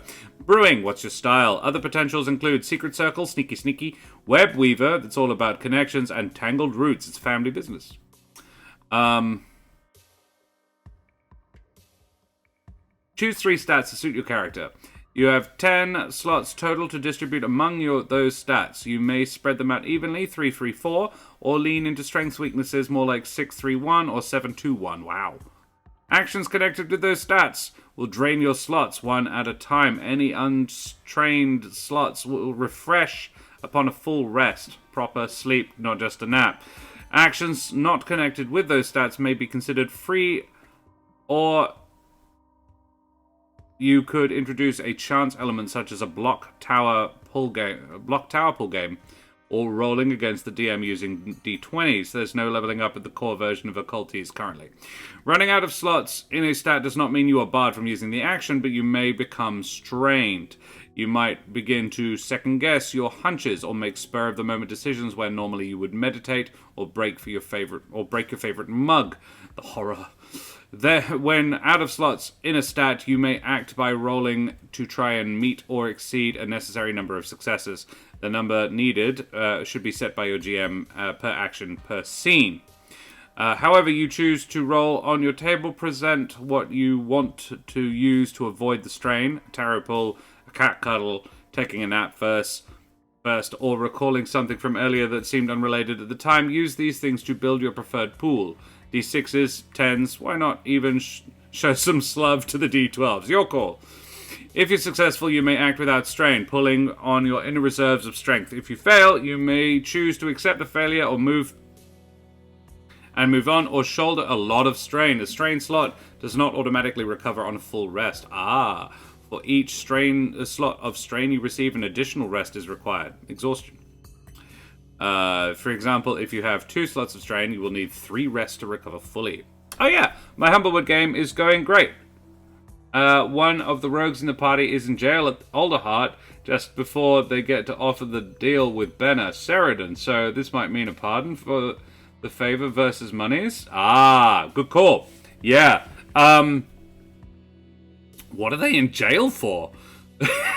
Have you got some murder hobos? I've run Humblewood with murder hobos. Thanks, Kate. Yeah, what are they in jail for? I'm fascinated now. Obviously the rogue.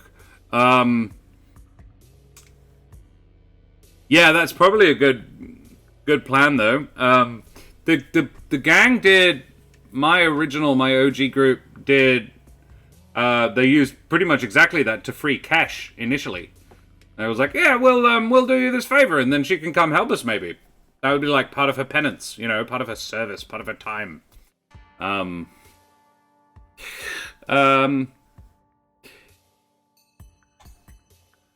Semi-murder hobos, but they decided their character was inebriated, while inebriated would try to hook up with a Frey Meriden who is in jail. Oh! Wow, they captured Frey Meriden? Nice.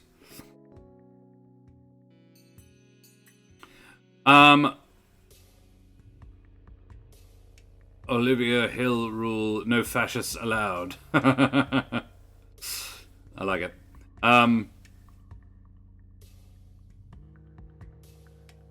Risk of shutdown. Stakes should be appropriately tweaked. This is neat. I'm honestly not sure what to do with it. It feels to me like pure roleplay. You make up a set. It's basically like a setting creation. That characters can come in and basically just you get to like agony aunt for characters. I think that would be the way I'd use it. Would be I'd probably be Susan of the Swamp, Susan the Seer, the little hedge lady, and because she's my archetypal witch character now, apparently. Brewing people teas, delightfully chuckling, like slightly insane, talking to her giant beetle, while people come in and tell her their woes, and she makes them tea and helps them feel better. I think that'd be super fun. I think, actually, I'm going to lock this shit down as non-canon what we will do in the next Table Talks.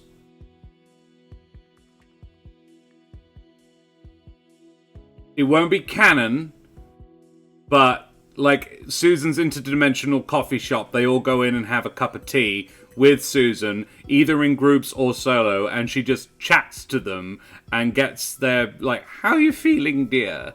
Tell me. Lorite is raiding. Hey, Lorite, thank you very much for the raid, you bloody champions. Avast, mateys, you wee scallywags. Throw your favourite raid emotes up in chat, guys. Lorite, you excellent individual. How are you? Well, no, there we go. Ooh, resub. Thanks very much for the resub. Lorite, we are looking at some groovy alternate games. I believe you picked up this pack as well, so you have all of these ones. Can strongly recommend I Was Once. You will find it about 3 pages into the list. Very, very neat thing. A lot of these are like, I could easily see them as useful for within campaigns. Like little expansions of character. Had coffee. Stomach didn't like. Rubbish.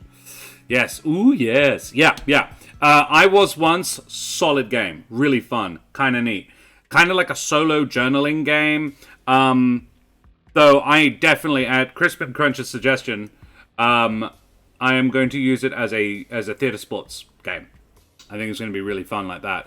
And now I'm looking at Occulteas, which is a witch owns a coffee shop. You are either the witch or you are everybody. It could be played solo. I'm looking for a solo dungeon crawl. And I know there are some in the pack, but I haven't gotten to any of them yet. But these ones are like narrative building games. And this one is adventurers or just people come in and tell you their woes, and you give them tea. Maybe flavored to help them out. Maybe you give them advice, like you're an agony aunt for adventurers, which I think is really cute. I'm tossing up doing a couple of solo ones as streams at some point. Heck yeah, Kate. Love it. I'm on the lookout for that. There is a 2-player one that I want to have a look at in a minute, called The Coyote and the Badger, or The Badger and the Coyote. Which one is it? Badger and Coyote, which is a 2-person. And yeah, I mean, you know how I love having guests for these things. I'm just on the first page so far. I've already fallen in love with 3 different systems. Yeah, I've just been mass downloading them, but I have, that's the point of these. I'm saving them for looking through on a Tactics Tuesday. A lot of them are, like, very short. But that's all to the good, and I found some that are really cool already. Yeah. I really want to run this as I was saying before, as a... as an element of my Tactics Tuesday, of my table talks, where, Susan of the Swamp chats to the players and like, how are you feeling, dears? And like gets them. Yeah, Kate, I'm very grateful. Plus, I was able to give money to a good charity as well, which is cool. Are my wings even? Is an interesting one. I am conflicted about it, to be honest. I am not certain I would feel comfortable playing it. But I could totally see how others would. Though, maybe a toned down version? Susan of the Swamp's sensational tea and talks. Oh! Yes! Fucking writing that down. Stolen! You typed it in my chat. It's mine now. Is it too soon to name an NPC? Susan of the Swamp, sensational tea and talks. That's great. Susan of the... and no Chaotic Goblin, you do it. Swamp. Sensational tea and talks. In fact, based on that, Hedge Queen Susan, yes. Hedge Witch. Oh yeah, that one. Yeah. Yes. So my canon, Katie Wolfsbane, I don't know if you've seen, if you head over to the Lawrights YouTube channel, in fact, you don't even need to, because I've actually put it in the one-shots list on my YouTube, ! YouTube. I took Susan over there and played her as a real character in a one-shot where we did, it was called A Curse of Hearts. Search my YouTube, you will find it in the one-shots list, the short stories list. Speaking of toned down one-shots, that was not. We killed, it was One Night Strahd, but yeah, and it was called, that was where she gained the name Susan Treefriend. She befriended an Ent and told off an awakened shrub that she then took to Soteris' wedding. Yeah. I think that's how I'm going to do Table Talks from now on. I'm going to call it Susan of the Swamp Sensational Tea and Talks. And I will be Susan for the duration of the Tea and Talks. I love that idea. Curse of Hearts, the Strahd parody. That's the one. Yeah. It's a really fun game as well. It was. I had a blast. There's some really lovely other characters in it as well. Anyway, are my wings even? Yeah, that was neat. It was a neat one. It was the very first one I looked at, and I was like, "Ooh, yeah, ow." It goes hard fast. It could be quite sexual, but I think it sort of was intended that way. But it doesn't have to be. Then I looked at Enchanted Blend, with the first of the teas, which is, again, is a neat little one. I think sort of more of a meditation style thing, sort of like just, talking yourself into a better mood with a cup of tea. Kind of neat. Nice. I don't know if I'd use it, but I don't think I'm its target audience. But I enjoyed it. I did try it. Yeah, I was once. Very cool. Then the tea shelf, I think I'm lost on it a little bit because I don't have a tarot deck. I've never really played around with tarot. But it could be very, very cool. And again, theatre sports to heck and back. Yeah. Basically, it's a narrative structure for building the relationship between two characters. utilizing the tarot deck to guide the questions and decisions being made.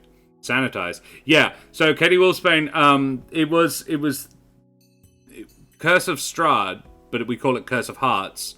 And Strahd was Stradel von Dadovich, not Strahd von Zarovich. It was dirty. And it was still sanitized. And then, yeah, Occulteas, which, yeah, nice little thing. Wasn't certain how I felt about it. Now I am. Now I know. Katie fixed it for me. Right. What was the other one I wanted to look at? There's Tarot Telling for 2, Wastecrawl, a GM-less short, Stories Around a Fire, which is about making up oral histories, and Badger and Coyote, which I'm going to read because I don't know how much longer I've got in me, and this one looks groovy. So, here we go. Hello. All right. That's just the... Might not help. Singles. There we go. What we want. A cozy duet game of mischief and survival. Oh, pretty. Look at that. It's cute. Nice little watercolor. Badgers. Oh, okay. There are different kinds. I did not know badgers were native to North America. Omnivorous, consuming earthworms, insects, small mammals, birds and their eggs, and also fruits and nuts. It's grayish and large, black and white facial stripes. In America, nocturnal, muscular, short-necked and fat-bodied. It has a broad, flattened head and short legs and tail. The American badger is a powerful animal that captures most of its prey by rapid digging. Honey badgers straight up don't care. Yeah, there is that. I knew about honey badgers. I didn't know they were badgers. I thought that was just sort of a nickname. They look like raccoons. Generally solitary, it feeds mainly on rodents, particularly ground squirrels, pocket gophers, mice, and voles. Other prey include insects, reptiles, and eggs of ground-nesting birds. Coyotes, also called prairie wolf or bushwolf, New World member of the dog family, Canidae, that is smaller and more lightly built than the wolf. Noted for its nightly serenades of yaps and howls, Coyote is a primarily nocturnal, running with tail pointed downward and sometimes attaining a speed of 64 k's an hour. That's quick. 40 mph. Coyotes are extremely efficient hunters and their senses are keen. They are visual predators in open areas, but they mostly use smell and hearing to locate prey in thick vegetation and forests. Sometimes they work together. Heck yeah, I did not know this. This is from the Encyclopedia Britannica. Wow. Cool. Neat. Badger and Coyote are good friends, even though they are very different creatures and live by different rules. They find working together to achieve their goals to be beneficial, and many times they enjoy each other's company. Badger is focused and determined, while Coyote wants to play and socialize as much as eating. Needed materials: rulebook, 4 six-sided dice, character sheets, a pebble, and a pencil. The pebble, optional. A pebble? Boom, pebble. Found it on the side of the road. Don't know why I kept it. Had a bunch of them running around the campground I stayed at for a buddy's bachelor party. Wow. Presumably coyotes. Otherwise, players may narrate and play off each other freely. Pass back and forth. It's like the talking pebble, I think. Playing the game. Badger and Coyote is an asymmetrical, GM-less duet game. Badger and Coyote are trying to survive and thrive each day with their own unique skills. Players can speak to each other to narrate the story and the actions of Badger and Coyote, but do not directly speak in-game. Instead, Coyote uses their social skills to help direct Badger. Badger has no social skills to initiate communication, but many skills to achieve the goals of obtaining food.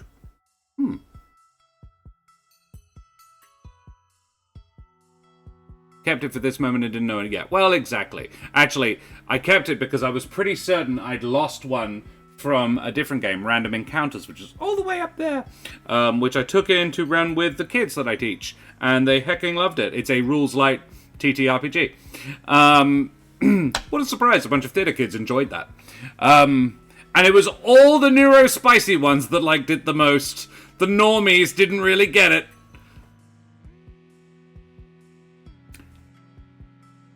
Starting an adventure. And I'm pretty sure I lost one in that experience. This is not that one, but it'll do.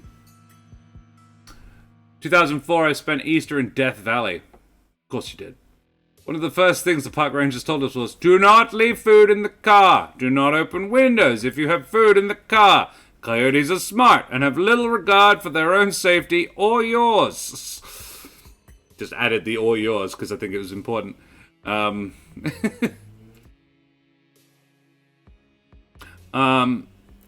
an adventure. Determine who plays Badger and Coyote. Read over their character sheet. Select a trait. Give the pebble to Badger. Select or create a story beginning. Determine today's goal for the session. Badger narrates an opening scene. Turns. Each player takes a turn narrating and includes a complication caused by the previous scene to solve in the next one. Where the dogs alerted? Did Badger topple a planter in Miss Hollowtallow's garden? The severity of the complication should be tied to how well Badger and Coyote rolled. Keep scene specific. Approaching the fence. Opening the gate. Finding ripe elderberries. Discovering the wolf. They talked about a coyote they called Mug because he had a thing for eating paper soda mugs. Today's goals. Decide on a goal together. What do we want to accomplish today? Get 3 mice, pick elderflowers and an ear of corn, find bird eggs, prairie dog, and an apple. Perhaps trap Miss Hollowtallow's dog so the garden is easier pickings tomorrow. Whatever you decide ahead of time, Badger and Coyote can decide in the moment when they've gotten their fill and want to retire for the day. Beginnings. It's a beautiful day and Miss Hollowtallow's garden is in full bloom and ripe for the picking. There will be surely plenty of mice around. Miss Hollowtallow is very protective of her garden. The slatted fence's heavy gate outlines the garden. Will be set for the day. No, the week! The Dipplebuck Prairie is full of well-fed mice, squirrels, and prairie dogs to hunt this time of year. The edges of the prairie have a full menu of wondrous fruits like apples and elderberries. Nuts, seeds, and acorns are heavily on the branches, but it's also home to the wolves, eagles, and the occasional bear, which would love to find us a tasty morsel as well. Okay. So the Badger. Badger's job is along the ground and in the collection of food. Dig, flush out, and sniff around for what they're looking for. You don't understand Coyote's need for socializing, and sometimes you can't understand what the Coyote is trying to tell you. Only Coyote can initiate direct communication, sometimes poorly, and you misunderstand their meaning.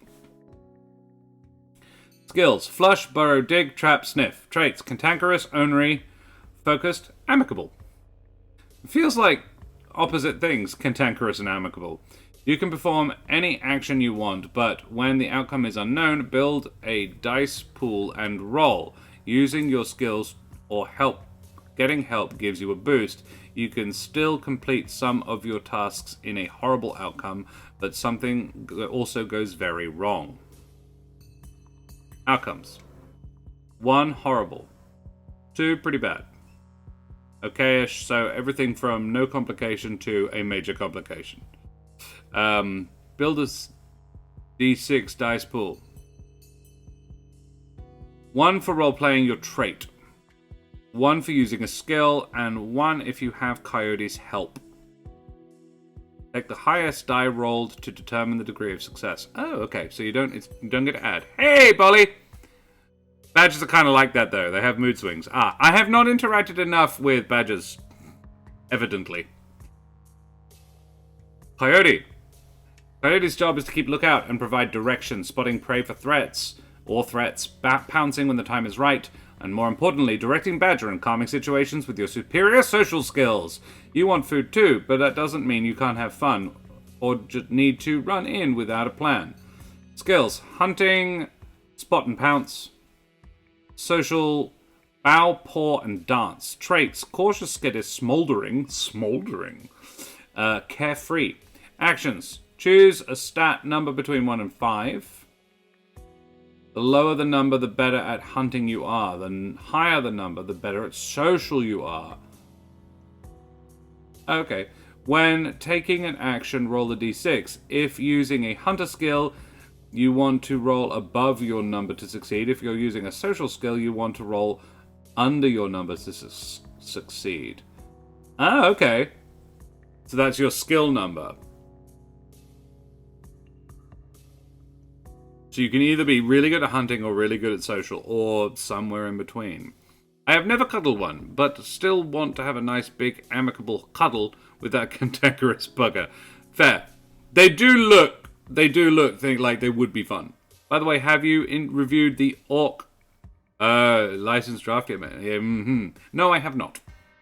I am, yes, waiting. Also, I'm investigating other systems, so I don't need to. I mean, I'm not going to stop playing 5e. I'm just not. But I'm expanding my horizons, and every time I do, I hecking love it. Teens in Space, case in point. Teens in Space, if you haven't played, do it. It's so good. So good.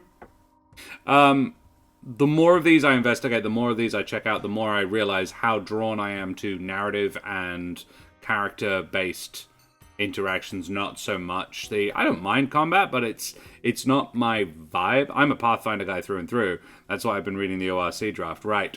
Yeah, Teens in Space is amazing, and the Lorite is amazing in Teens in Space. Next Wednesday, come check it out. Not tomorrow, the next Wednesday. I only say things that are true, Lorite. On a successful check, Coyote can speak a sentence or two to tell Badger something, and Badger can respond in kind. On a failed social check, a miscommunication happens. Ha ha ha ha. Explain what Coyote wanted to say, and Badger determines what they think Coyote meant. Oh, dear me. I only got 6 hours sleep because I had to teach this morning. And I don't sleep well if I've got an alarm set, even though I know it's going to wake me up. Because my subconscious does not trust my alarm. It has betrayed me once. Because all alarms should be on a 24-hour clock. So the alarm was set for 8 p.m. And I'm like, what fucking good does that do me? So I'm supposed to be in the city as Santa at 8 p.m. At 8 a.m. That was the problem. At 7:45, I wake up going, I wonder when my alarm's going to go off. Because I've woken up like 4 times, and I was like, I'm just going to go back to sleep because my alarm hasn't gone off yet. Check my alarm clock, and it goes, yep, 7:45, buddy. And I'm like, fuck. Leap out of bed with an athleticism I do not possess. Slam on some clothes. Exit the house faster than I've ever done it before. Thank God I'd actually put my costume in the car the night before. Otherwise, I straight up would not have had it when I got there. Got there only 10 minutes late, to be honest. And heck, no kids showed up until 25 past, so I was fine. But, and like everybody makes mistakes. And my employer was totally fine with it. She was there. She was like, no, totally cool. Totally cool. We don't actually have to be out until past, so it's all good. I was like, oh, then why are we getting here this early? And she's like, dude, you just proved why we're getting here this early. I was like, I don't normally do this, and if you'd gotten me out of bed at 7 in the morning for a gig that didn't need to get up until 7:30, I'd have been mad. But I take the point.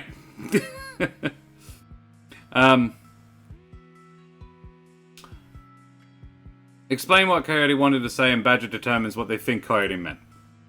Failure. On a failed roll, one of two things happens. A complication occurs, or your skill number moves 1 digit towards the opposite stat to succeed anyway. If Coyote fails a hunting roll, you move your stat +1. If you fail the social roll, you neg a -1. You become better or worse at the thing you didn't do. Makes sense. You become worse at the thing you did. If your skill number ever reaches 1, you become too aggressive to have a badger companion and the game ends. Aww. If it becomes 6, you become too friendly to hunt and no longer want to find squirrels and other prey, and badger has no need of you. The game ends. Wow. That's interesting. Yeah, this is like a honey heist game. Oh, like the honey heist game. I mean, my inner alarm clock doesn't let me sleep past 3 a.m. Oh, Chaotic Goblin. Sorry, buddy. Note on safety. Although this is a pastoral cozy game, there can be topics of hunting and prey. Badger and Coyote are attempting to feed. Ensure that each player is comfortable with the topics at hand, fade to black if necessary, or rewind and change the story completely to better fit the pastoral feeling we both want the players to experience. Hello, I'm Andrew. Thank you for taking the time to read and play. We would love to hear about your wonderful mischief Badger and Coyote get into. Tag us on Twitter and use hashtag BadgerCoyote to share your stories. Lovely.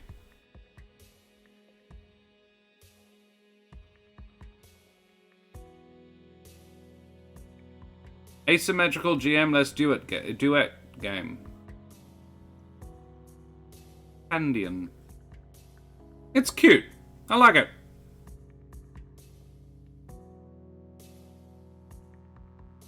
Yeah, it's neat. I would be keen to try. Well, yeah, alright. Heck yeah. That's exactly what I'm thinking, to be honest. Yeah,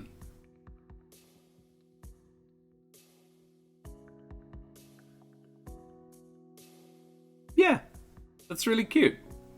It's the first game I've actually had. I would love to look at a GM-less quad game if anyone knows any. GM-less quad game. 4-player GM-less. Let's have a look. I presume that's what you mean by quad.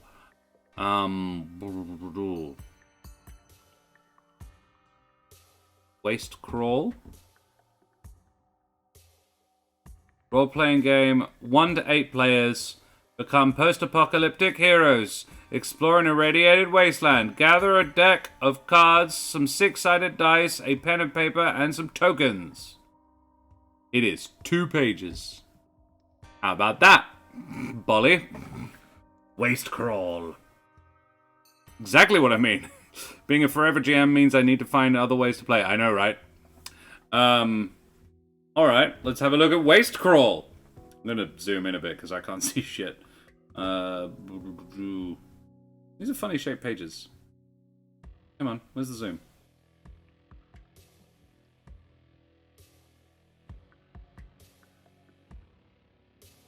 Is it hidden at the bottom of the page? No?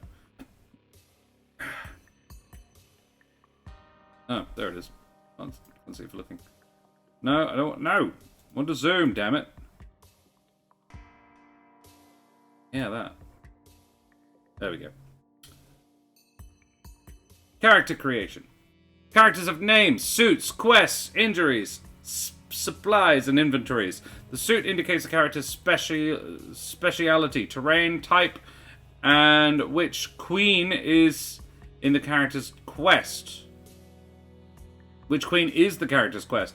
Name the quest, what they are looking for. Hang on.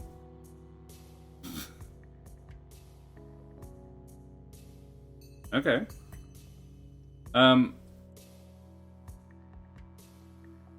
So far, I'm not sure exactly.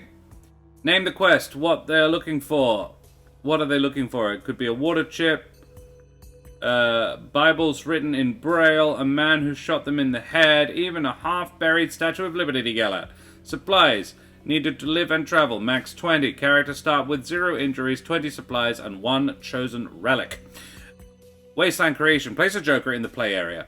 This is the starting Bubble City, the last human stronghold. Shuffle the deck. Roll for who goes first. Play moves clockwise, with each player placing face down cards. Cards must touch other cards in the play area. See diagram. Like that. That's a little bit better. Now we can all read it. Create any shape, but include holes and gaps. Make it interesting. Once all cards are placed, the wasteland is complete. Complete. So, how many cards do you have? Place the party token on the top of the Joker. Okay. Characters traveling together are a party. The party moves together. Face down cards represent undiscovered territories. Turns represent days. Take turns moving the party token each turn. Move the party token to a connected territory, flip it face up, resolve the challenge there, if any. Each character removes 1 supply, plus 1 supply per injury. Trade any relics, artifacts, or supplies between characters. Characters with 0 supplies at the end of the turn add 1 injury. A character with 5 injuries is a dead character. Dead characters must give away or discard all supplies, relics, and artifacts. Don't take part in challenges. Make a new character when you return to a bubble city. Challenges. Oh, hang on. Players roll a single die. A roll that equals or beats the challenge of a given territory succeeds. Less fails. A bonus 1 extra die. A bonus is 1 extra die. Characters with matching suit gain a bonus. Okay. So you are particularly good at 1 in 4 things. Party challenges. Cards 2 through 6 and factions. Players roll, succeed, and fail individually. Champion challenges. Cards 7 to 10 and mountains. Players elect a champion who rolls for the party. Everyone shares success or failure. Any injuries are added to all characters. Okay. Characters have 5 inventory slots. Relics and artifacts occupy discrete inventory slots. When using a relic that rolls a die, if the player rolls a 1 on that die, discard the relic. It broke. Disposable bomb shelter. Discard to prevent all injuries from mega mutants and hot zones this turn.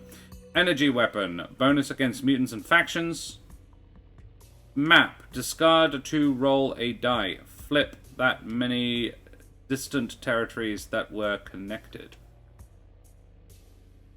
When using a relic that rolls a die, if the player rolls a 1, discard to roll a die. Flip that many distant territories that are connected. Cool. Medkit. Discard to remove 1 injury. Neat. Compass. Bonus on metro travel. Plastic tchotchke. May be traded as if it were 2 relics. Ooh. Geiger counter. Bonus in hot zones. Mountaineering gear. Bonus on mountains. Pheromonal lure. Bonus against mega mutants. This relic can't be traded. Yeah, it wouldn't be. Infantry mech suit. Roll a die. On a 4, 5, or 6, prevent 1 injury from mutants, mega mutants, or factions. Mechanical mule. Character has 10 inventory slots and can carry up to 30 supplies. Artifacts, mutations. And these are presumably random encounters. Parties moving into blank territory. A defeated faction, a found quest, or a spent wonder. Roll a die. On a 1, 2, or 3, treat it as ruins. On a 4, 5, or 6, treat it as mutants. On a 6, on a 4 or 5, mutants. On a 6, hot zones. Random encounters are challenge 5. Cards keep their suit. Okay. Different suits represent different terrain types. Cityscapes, deserts, hills, and swamps. A territory's face value determines challenge and description. Jokers. The bubble cities. When a party enters a bubble city, their injuries are removed. If a character is under 10 supplies, they are reset to 10 supplies. Characters can trade 1 relic for 6 supplies. When the party discovers the second bubble city, it's become strange after years of isolation. Each player contributes a detail of their dystopian society. The second bubble city won't help if the whole party has mutations or if the Raider's Den is undefeated. Okay. I think this will take more than a single read-through. 2s and 6s. Ruins. Players who succeed this party challenge add supplies equal to the territory's challenge. Okay. Failure has no cost. So you're searching the ruins. The challenge rating would be either 2 or 6. So you find supplies equal either 2 or 6. Neat. Is a party challenge. 3s, 4s, 5s, mutants. The player who flipped the card cries out, "Ah! Mutants!" Starting with the player whose character's suit matches with the mutant, state the creature's pre-mutation form. Going clockwise, each player then describes their mutation before rolling. The last player may describe a behavior instead. Ah, mutants! Once they were human. Aye, but now they have the eyes of a fly. Aye, and they have jellyfish for arms. And they worship a cardboard cutout of the Hamburglar. All rolling together. Witness me! Failing this party challenge adds 1 injury. Success, roll a die. On a 4 or less, add supplies equal to the roll. On a 5 or 6, add 1 random relic. Neat. Metros. Challenge 4 mutants are also metros. Consume 1 turn's worth of supplies to attempt a champion challenge of 5. Succeed to move directly between 2 face-up metros. Ah, you must fight on arrival. Failure has no additional cost. That's neat. Yeah, I know, right? I can see it. Seems a bit like Forbidden City and the likes. Seems like a fun system. Yeah. I'm struggling, I'll be honest, I'm struggling to imagine it. I'm struggling to sort of put it in place, but I think I'm getting there. 7s, 8s, 9s. Radiation is a silent, visible killer. Only those who know the terrain type best can recognize and avoid poisonous hot zones.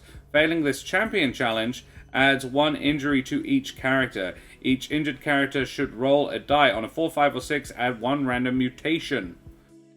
10s, mega mutants. Not all mutants were content with extra nostrils, tentacle arms, and fire breath. Some grew to massive sizes far beyond the bounds of the cube square law. Describe the mega mutant as you would lesser mutants, with each player going twice.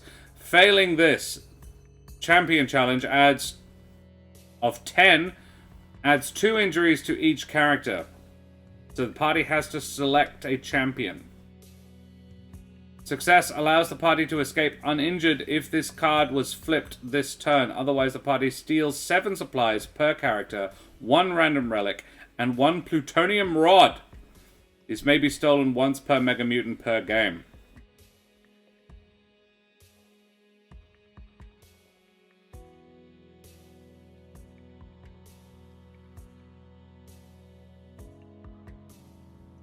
Escape uninjured.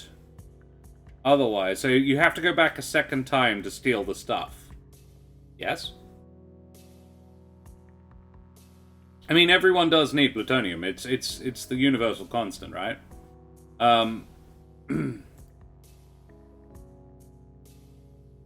Aces, mountains. Pass a champion challenge of 5 to return to the territory the party came from. Success flips all connected territories suits and don't give bonuses on mountains. Suits don't give bonuses on mountains. When the Ace of Mountains is first climbed, add 1 random relic.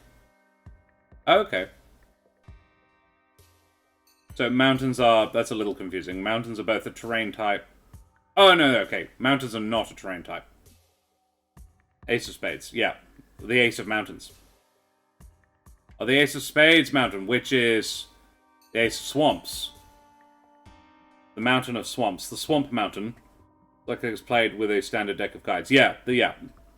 Jacks. Wonders. Vampiric Garden. Add 1 injury when entering this territory. Each character may add 1 more injury for 15 supplies, or a pheromonal lure. Ooh.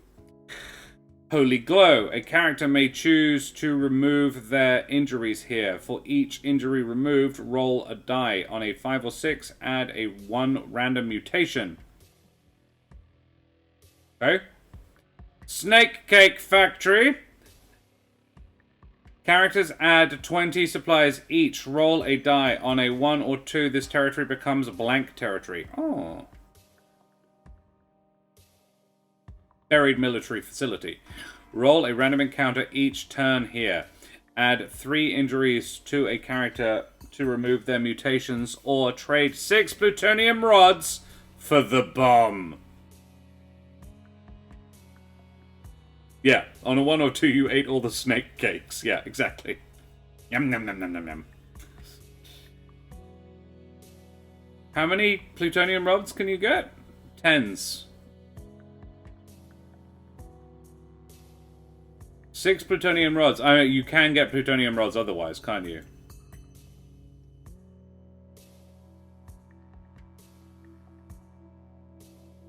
Artifacts. Plutonium rods. Yeah. The bomb. Put the bomb token on a connected territory. It's now a hot zone. Destroy any faction there. Okay.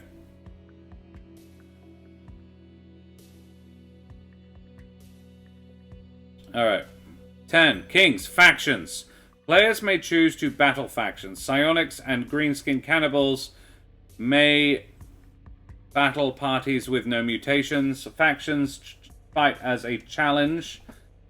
Challenge 8 mutants. At least half the party rounded up must succeed to defeat a faction. Defeated factions become blank territories. Defeat a faction to add 10 supplies per character, 2 random relics, and 1 plutonium rod. Okay, there is another way of getting plutonium rods. Cool.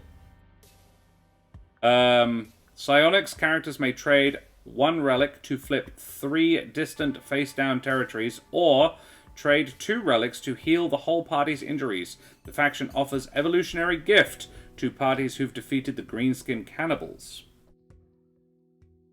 Evolutionary gift being a mutation. Add 1 injury to remove 1 injury from another character, or flip a connected territory. Neat. Defeat a mutant to add supplies equal to its challenge. Yummy. Oh no! The greenskin mutation makes enemies food. Raider's Den. Trade 1 relic for 10 supplies, or 3 relics for any other relic. Or 6 relics for the hovercraft. Upon entering connected territories, roll a party challenge of 3. Failure removes 3 supplies or 1 relic. You've been jacked by the motorheads. Nice. The hovercraft is an artifact. Party can skip across 1 card gaps in the wasteland while moving. Remove 1 extra supply each turn. Okay. Warbot Factory. Upon this faction, until this faction is defeated, connected territories 2 to 8 fight as mutants. Describe them as robots rather than mutants. Warbot Factory always battles. There is no choice. Its challenge is 9. Defeating the Warbot Factory adds 3 random relics and 2 plutonium rods, but 0 supplies are added. Greenskin Cannibals. Here, individual characters may add 2 supplies and fight a challenge 3 mutant, or trade 8 supplies or 2 relics for an energy weapon. This faction offers greenskin mutation to parties who defeated the psionics.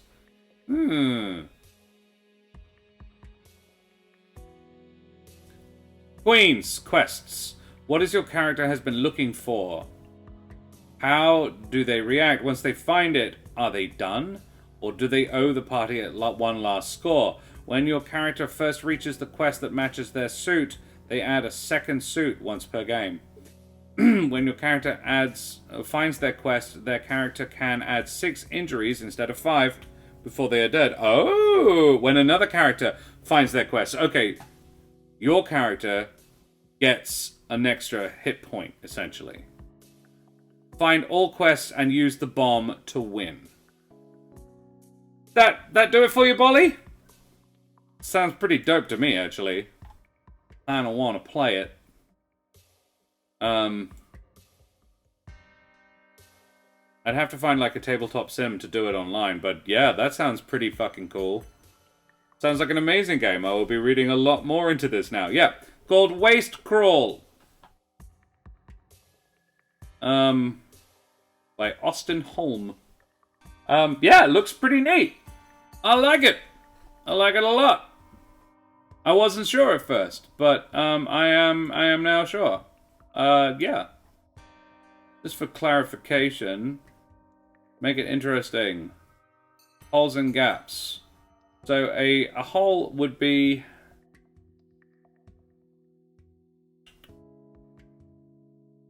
facing down cards.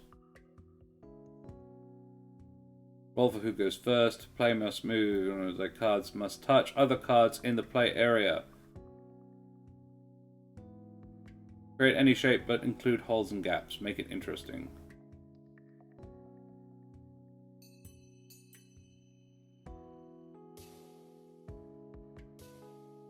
Yeah. Cool. Oh, could actually use Tabletop Simulator to do this, since it would just make our own game and just use a deck of cards on it. Yeah, that was my thinking, Arcane Keeper. Yeah. And everybody else could just use the stream to see what was going on, because it doesn't sound particularly fast-paced. And you could, yeah, it's just D6s.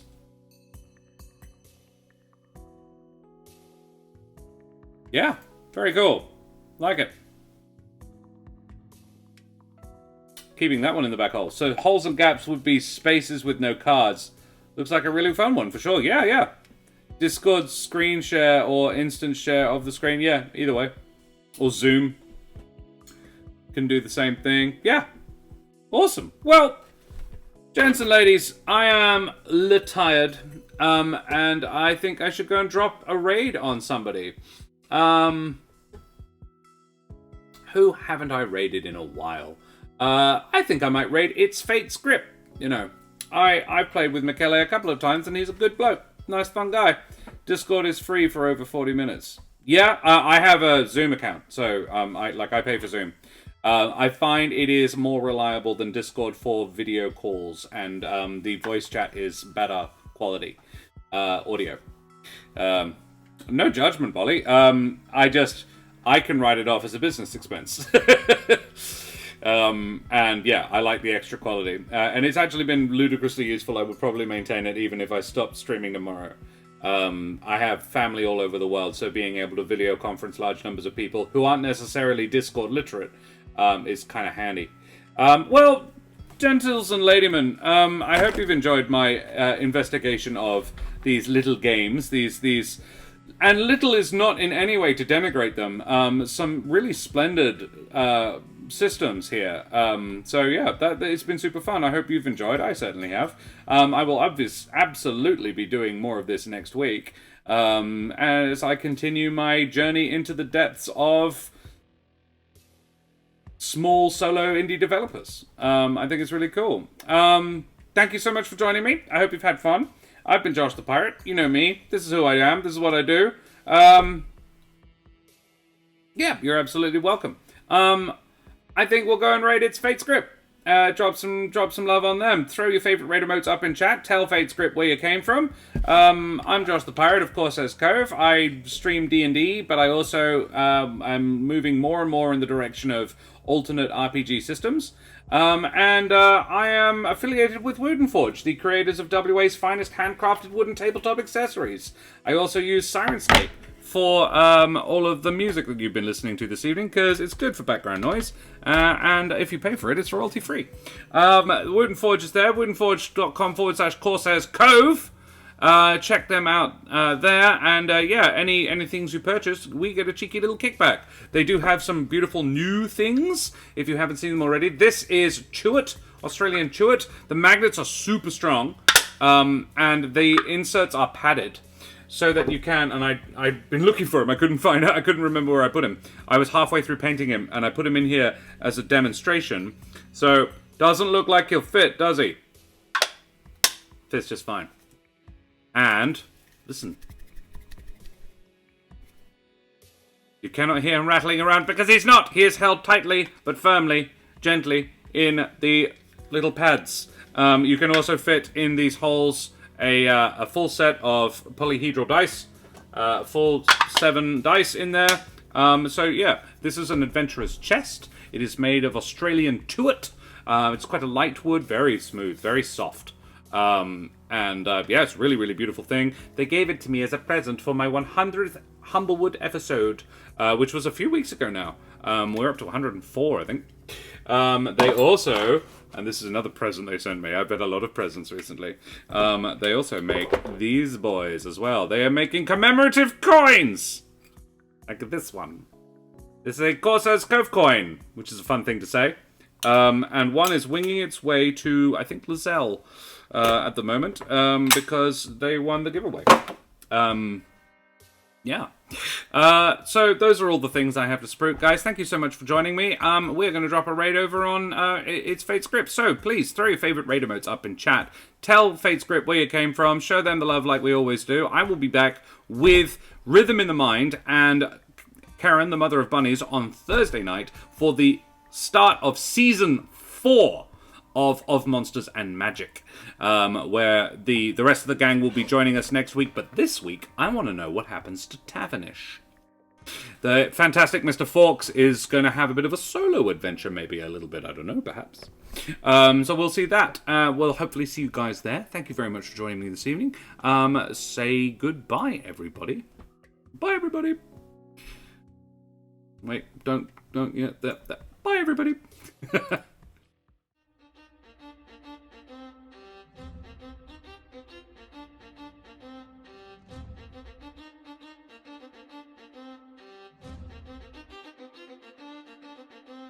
Whee!